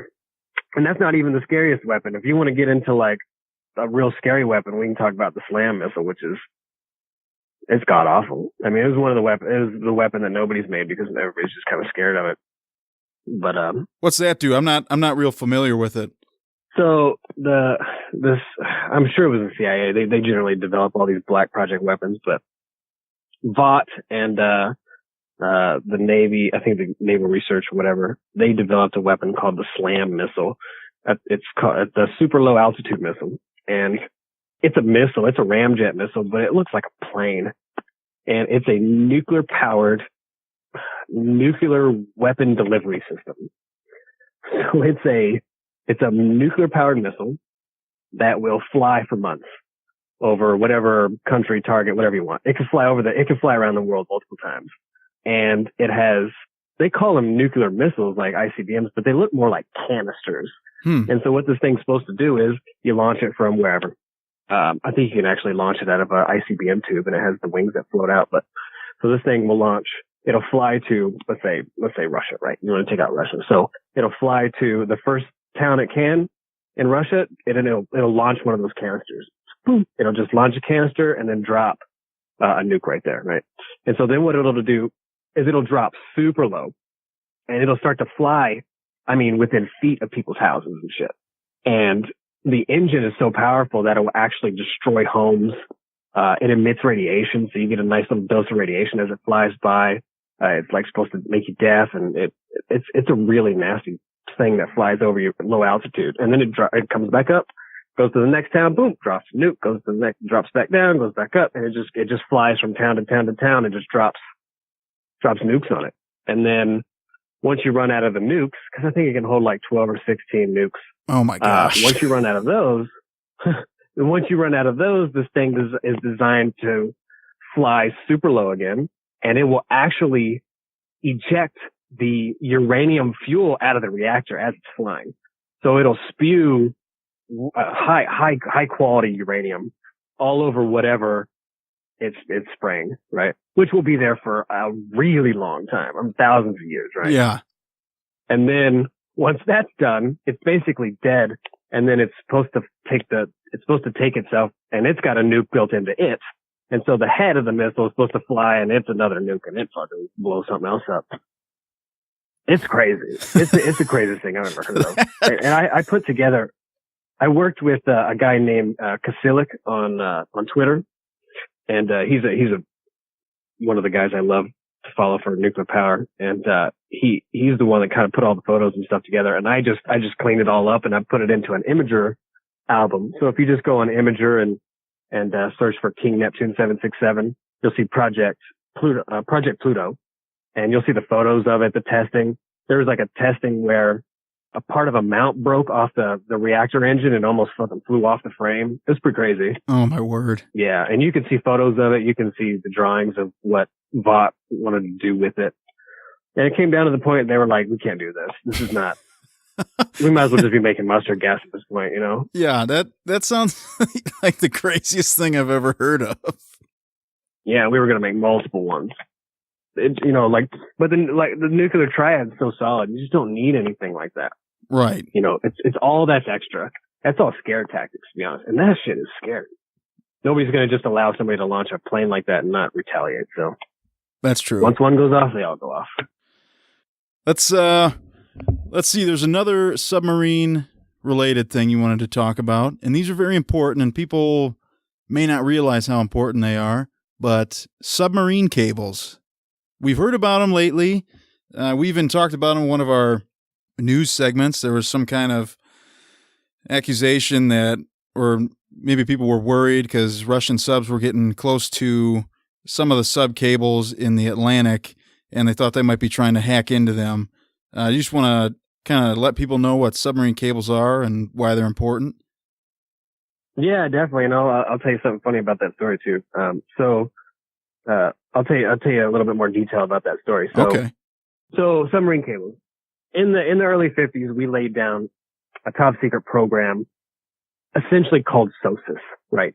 The submarine surveillance, or the submarine what's the stand for? Sound surveillance system, sorry. And it's a bunch of cables that have hydrophones connected to it randomly throughout the cable. And we laid them around basically between New York and the UK, right? And kind of in that area. They're all over the place, right? It just depends on what year, because we did it for years, right? But SOSUS was a cable system that could hear the Russians coming out into the Atlantic. And so there's on Curiosity Stream, there's a new submarine documentary called The Silent War, I believe. And it's really good, and it explains SOSUS, and it talks about these 4-kilo submarines that came out of Russia or maybe it was the Soviet Union, I can't remember the time, but they came down and were going. They were essentially trying to see what they could do, and we heard them, and so we followed all 4 of them and detected them for a long time, and it's a really cool story. But SOSUS is designed to listen to the ocean essentially, and we put it in real vital areas, and we've just kind of extended it out ever since. So, it's mainly designed for surveillance, but it's not just offensive surveillance. We listen to it whenever we lose submarines. So when we lost the Thresher, and the Scorpion, they used SOSUS to figure out where it was. When the San Juan went down, the Navy use that system. It's updated now. It's called the underwater surveillance system now. Okay. But they use that system to try to triangulate where the San Juan was, and that was how they actually figured out that it exploded underwater, was because of that system. Really? Yeah. And so the thing about SOSUS is it's just a cable. It's just a cable wrapped in rubber with a bunch of old hydrophones on it. And eventually, like everything else, the Russians figured out about it, right? Mm-hmm. And so the story is, I don't know if this is true, but apparently you've heard about the USS Pueblo, that little boat that North Korea captured. Did you hear about that? I have not yet.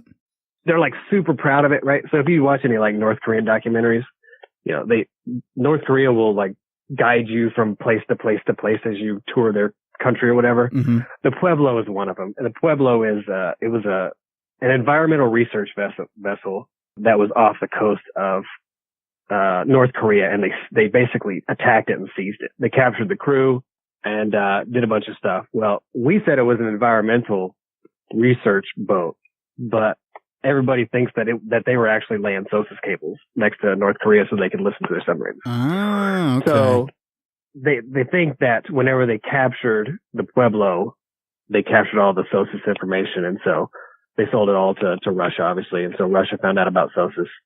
So what Russia did is they built a submarine with these little bitty like Tyrannosaurus Rex arms on the front and made it dive super damn deep and be able to basically sit on the bottom as a nuclear powered submarine, which is pretty special because nuclear powered submarines always have to constantly pump water through them. So you can't put them down on the bottom or they'll pump dirt and stuff into the reactor, into the coolant system, and it's not good for it. Right. And so they designed this thing to do all this special stuff, and it would literally sit on the bottom in one spot, and it would sit there and pick apart this cable. So they could pick apart, they could take pictures of it, they would tap it, whatever they were doing, right? And they would go down and research it, and they started tapping into it, and they started, cutting the cables so that we couldn't use them, and it kind of became this underwater war, essentially, right? And so the Russians did the same thing. They developed their system that they laid out. And since Chinese have done it, they call it the underwater Great Wall. They've done it. So we have submarines that can go super deep and mess with these cables, right? It's a defense or an offensive tactic, really. And nobody knows about them. So we can go out there and attack each other on those things. And you can't really say anything about it, right? Because it's secret. You're not supposed to know about it. Right. It's not really there. Yeah. So you can't like say we're going to start a war over something that doesn't exist, right? Gives them this little proxy war they can play with. And so that's what we've been doing ever since, trying to tap those cables and cut them and play with them. And, they're trying to take advantage and win an underwater war or whatever. But on the more civilian side, there's submarine cables and just regular submarine cables, and a vast majority of information is transferred on those things. So everything, the internet, you name it, all types of digital information goes to these cables, and they're all over the place. We have a bunch that connect all the way from the United States to the UK and to Europe, and they run all the way into the Atlantic. One cable goes the whole way. So, you could also take those submarines, go down there and cut those. So now all of a sudden you've lost a huge part of your internet or your information systems. Now you can't communicate with countries. It could be a real clusterfuck if they did a bunch of them at once. Oh, definitely. Because I saw something on Wikipedia and it said in 2006. So maybe this has changed a little bit. I'm not really sure, but it says overseas satellite links only accounted for 1% of the international traffic, and the rest of it was done over submarine cables. Yeah, satellites are super slow, and they have specific footprints, and sometimes you got to wait for them to come your way. Mm-hmm. They're not reliable, and you can take them out pretty easily. We've been able to take out satellites since we've basically been able to put them up. So, it's a lot more difficult to take out underwater cables because you can't see. And they're so small, you can't just put a sonar down there and find them. Like, you literally got to go down there and hunt for these cables. And now that, I'm sure they've gotten, this is in the 50s and 60s, I'm sure they've gotten really crazy with them. They probably bury them and they do all this other stuff. I have no idea. But you were talking about how the story about the Russian submarine or the Russian research vessel that was floating over the cables. Yeah. You read a story about that? So that vessel is called the Yantar. The Yantar is one of 3 Russian intelligence gathering vessels, right? They say it's a submarine rescue vessel, and it's supposed to do all these other things, but it's pretty obviously a spy ship. It's got this huge dome on the top that's obviously to collect digital information that's in the air, right? Yeah. And so there was reports that this thing was floating around, I think it was like North Carolina or something like that, where there was supposedly some cables or something, but that ended up being false. I don't know if you've ever heard of OSINT, but it's open source intelligence, right? So you can basically gather information using Marine Tracker or, the Navy's tweets or whatever it is, right? Any type of information you can find online. It could be Wikipedia, whatever, right? It's all open source intelligence, right? Right. And so a lot of these guys have gotten really good at it, and a lot of guys have gotten really specialized at it. One of the guys that I follow, his name is Stephen Watkins, right? And he's a Canadian researcher, and he specializes in OSINT and live tracking ships, all kinds of ships, submarines, from all countries, all kinds of things, right? And it scares a lot of people because he's basically telling everybody where these things are. And all he's using is just open source stuff. He's not giving away secrets, right? He's just a Canadian guy in his house. He's not like sitting at the CIA office giving away secrets. So he's gotten really good at it, and he was tracking the Yantar at the time. And I think it was around the time when the San Juan went down. Well, the Yantar was one of the first on the scene when the San Juan went down to help search for it. That was what they were there for a really long time. I actually think they were longer than anybody else, helping Argentina try to find the submarine. And so the story came out that they were over there sitting over our cables when they were really down by Argentina helping them. And we were watching them live. I remember seeing it specifically that the Yantar was down there. So I don't know like where this article got that information from or what happened, but it wasn't true. Regardless, that boat can do that. That intelligence gathering ship can go over cables, and it can mess with them. It has an ROV that sits underneath it, that you can't see. And that ROV can go down and mess with stuff. So it'll just sit there and you won't even know what it's doing because there's a submarine underneath it that's already in the water doing its thing. Okay. That was going to be my next question is, I know a lot of this stuff was done, earlier, but now with today's technology, couldn't you just send down ROVs, which can go to much deeper depths and try to screw around with them if you wanted to? Yeah, definitely. I think we learned that when the CIA tried to recover K-129, that was when that was like the CIA's biggest operation. They tried to pull that Russian submarine off the floor. And that's what they did. They basically built this giant ship with a moon pool in the center of it to go down there and try to lift this entire attack submarine off the ground. I mean, you can do it. You can hide stuff like that. I mean, we did it. We hit we could have lifted that whole entire submarine out of the water and ran with it if we wanted to. And they would have never have known. Never. They didn't even know where it was, It's unreal. But it's totally possible. It's a really common tactic to just kind of float a boat over it. But that was also in the 60s when satellites weren't very good. I mean, nowadays, the United States knows where they know where everybody is at any time. Like they know where all ships are. I'm willing to bet. I'm not part of like Stratcom or anything, but I would be willing to guess that they have 100% eye on the world at this point, and not just like with visual light. I'm sure they got infrared and all kinds of crazy ass shit. I mean, there was rumors going for a long time that the United States has a satellite that's in space that can track wakes. So submarines, even though they're, let's say 500 feet underwater, they still leave a wake. So you can use a satellite to track these wakes. Wow. That just kind of appear out of nowhere. Yeah. I guess that would make sense. I mean, it's got to be a really subtle wake, but any type of movement out there, that'd be huge to know where it's at. Yeah, and I'm sure you're not going to track a submarine just using that, but you pair that up with intelligence and people on the ground telling you that this boat's out there and that it's going this way. It's just another tool in the tool shed to know what's going on. Yeah, it gives you an idea of where to start looking. And that's a good visual reference that you can't beat. Those wakes don't come from nowhere. So. Right. So we've talked a lot about Russia, and a lot of people's favorite submarine online seems to be the Typhoon. And these were built from 1976 to 1988. And there's, from what I'm able to find, only one of them active. So what makes these boats so popular? Red October, 100%.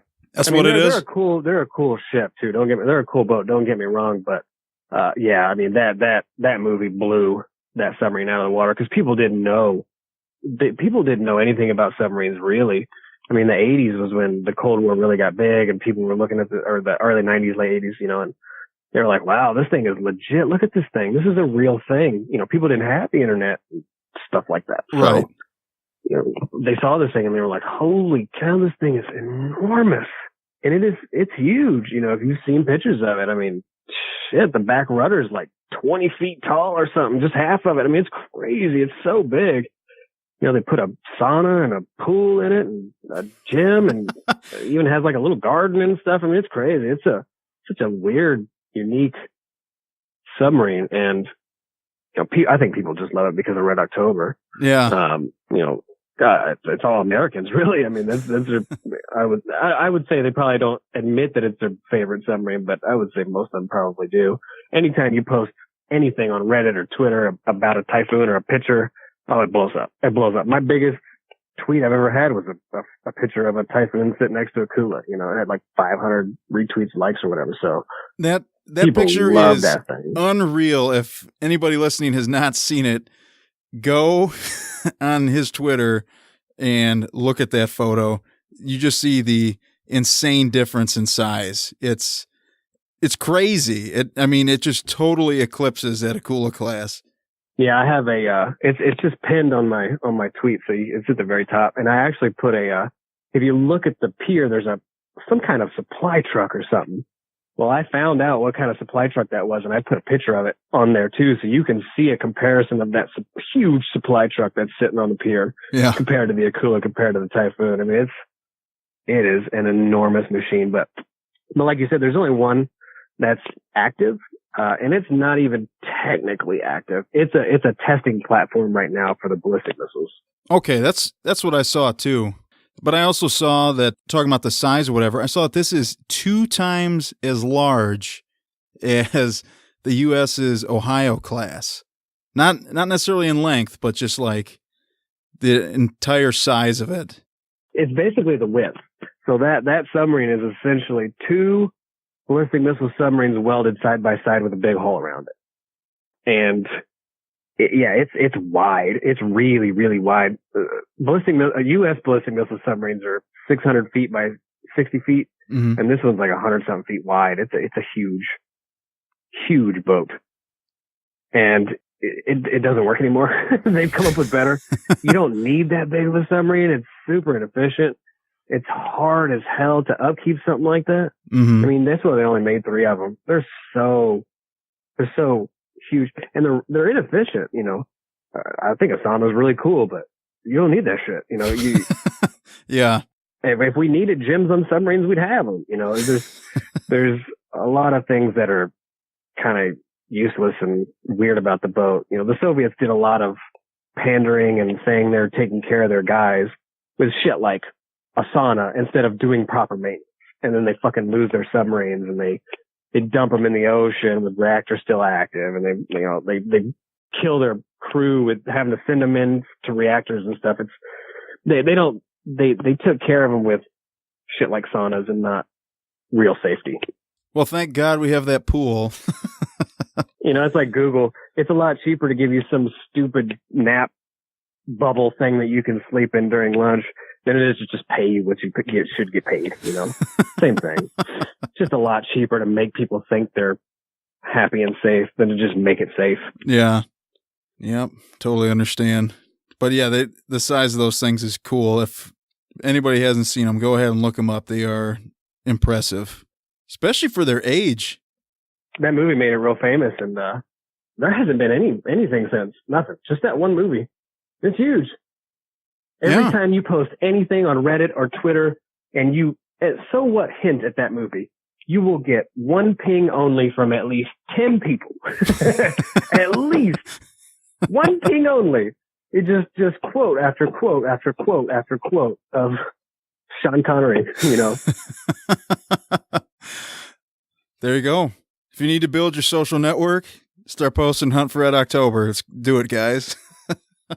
Oh, that's what I did, man. I'm not even gonna lie. You look at the subreddit page, Yeah. and it's the top posts are all typhoon related or something like that. You know, or with that movie, there's like pictures from the inside of the movie. It's crazy. Yeah, it's huge. It still is really huge. You would think that like the USS Dallas would have gotten more popular in the United States. Shit. No, Nope. not really. Most people couldn't even tell you where that thing's stationed at or if it's even still active, you know? Well, speaking of movies, this is the last question here. This is a submarine movie podcast, and luckily, we have some great looking submarine movies coming out very soon. We've got 3 releasing this year and 1 coming out next year. So I'll go through here and I'll read the description on these things, and then you tell me what you're most excited for and why. All right? Okay. All right. So one we've got coming out this year, Blackwater, a deep cover operative awakens to find himself imprisoned in a CIA black site on a submarine, starring Jean-Claude Van Damme and Dolph Lundgren, who we've seen in Agent Red. The next one is The Meg. So this isn't traditional submarine, more submersibles and that type of stuff, but there's only so many submarine movies, so we got to count some of them, all right? Right. So, after escaping an attack by what he claims was a 70-foot shark, Jonas Taylor must confront his fears to save those trapped inside a sunken submersible. Starring Jason Statham, Rainn Wilson, who people may know as Dwight from The Office, and Ruby Rose. Next, So, hold on. I want to stop you right there. Sure. So, is this like a personal submarine? Like what? I don't understand how a shark. I'm really confused by that one. It's a huge shark. It's like 70 foot long, and from what I've been able to see in the previews and stuff, there's some kind of underwater lab, and they're using submersibles to get around, and somebody must be trapped underneath. But it looks like it's going to be a vengeance against the shark type movie. So it's like Deep Blue Sea, but kind of newer, I guess. Yeah. Isn't that the one with LL Cool J? With Yeah. Big Shark. It attacks their little. Yeah, and Samuel L. Jackson, where he just gets eaten, and you're like, wait, what? They just killed Samuel L. that Maybe fast? it's the same shark. That's what it is. Next one, Hunter Killer. And this has a pretty great description. An untested American submarine captain teams with U.S. Navy SEALs to rescue the Russian president who's been kidnapped by a rogue general. Starring Gerard Butler, Gary Oldman, and Michael Nyqvist. So that one seems pretty cool. I've heard about that one. An untested submarine captain seems really odd to send after a vital target like the Russian president, which is also very weird that the Navy SEALs are going to go rescue Putin. Yeah. But I mean, I think that sounds really cool simply because you're going to see a lot of other stuff like the SEAL delivery vehicles. I'm sure you're going to see, the lockouts. You're going to see all the cool SEAL stuff that you don't normally, see in, pictures of submarines or whatever. But Right. that's the really unique stuff. Yeah, I'm pretty excited for that one too. And then the last one, it's coming out next year, is Kursk. The film follows the 2000 K-141 Kursk submarine disaster and the governmental negligence that followed. As the sailors fight for survival, their families desperately battle political obstacles and impossible odds to save them. Starring, again, Michael Nyqvist and Colin Firth. So, I don't know if you've done any research into like what they did, but they essentially lied to those people for a long time. When the Kursk went down, dude, it was a fucking tragedy. And they were basically lying to them. The Russian government was like, oh, they're okay. We're going to go down there and save them. And so everybody's like, hey, are you guys all right? Like America and the UK. And we're all trying to send these people help. Like, hey, Russia, do you need help? We got a shit ton of assets. We'll come and help you out. Mm-hmm. But Russia's like, fuck you. You're not coming to go down there. You're just going to take secrets from us. So they basically kept lying to the family, saying that they were alive, and they were pushing off help from everybody. So they weren't doing basically anything. They couldn't find it. They didn't know what to do. And, the families got really screwed in that deal. And I think that would be is this supposed to be a documentary or? It's not a documentary. It's, but I think it'll, follow the story pretty closely. I think with something like that, a delicate situation like that, won't try to deviate too much.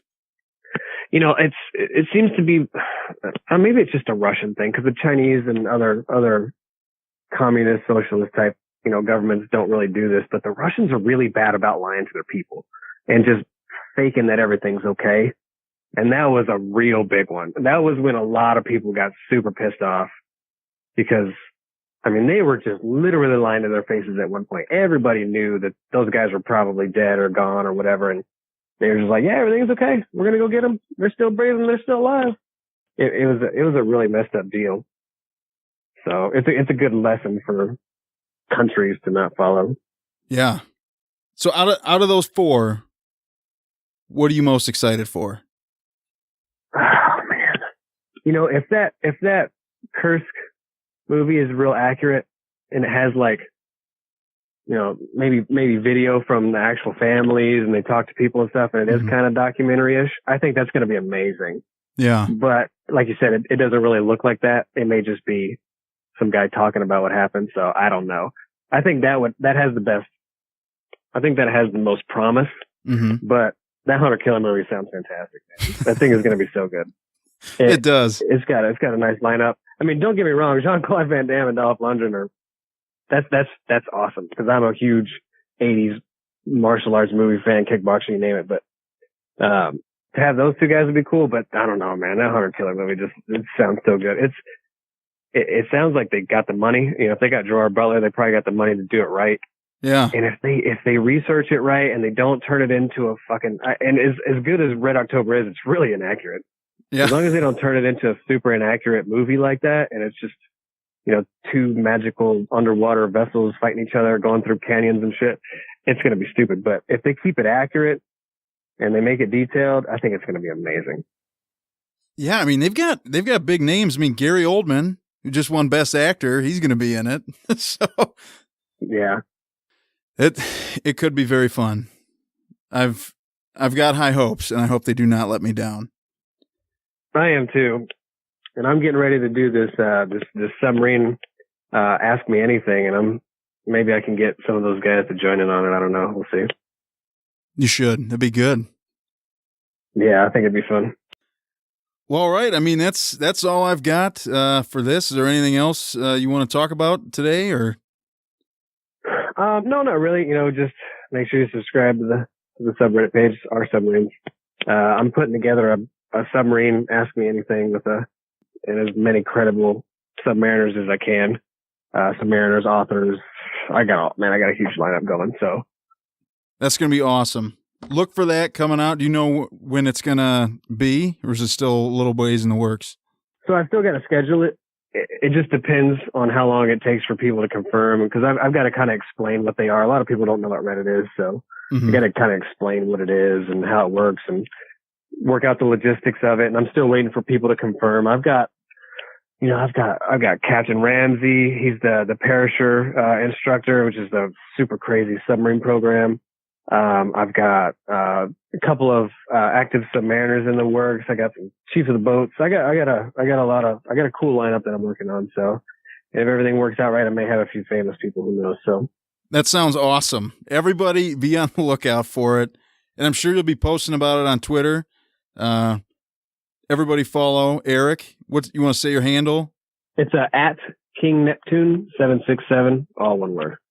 And he posts all sorts of great stuff. If you wanna check out that AMA, just go to the subreddit and it's pinned to the top. You can see the list of people that are involved in it and who I'm working on. And if you're a submariner or you know somebody who is, you throw on there who you think would be cool. So awesome.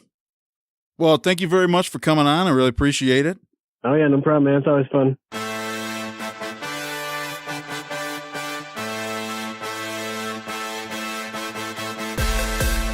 Thanks for listening to Submersion. Find us on SoundCloud and follow us on Facebook, Instagram, and Twitter.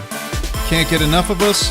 Don't forget to subscribe for new episodes every Thursday. And if you like what you heard, please go ahead and give us a rating.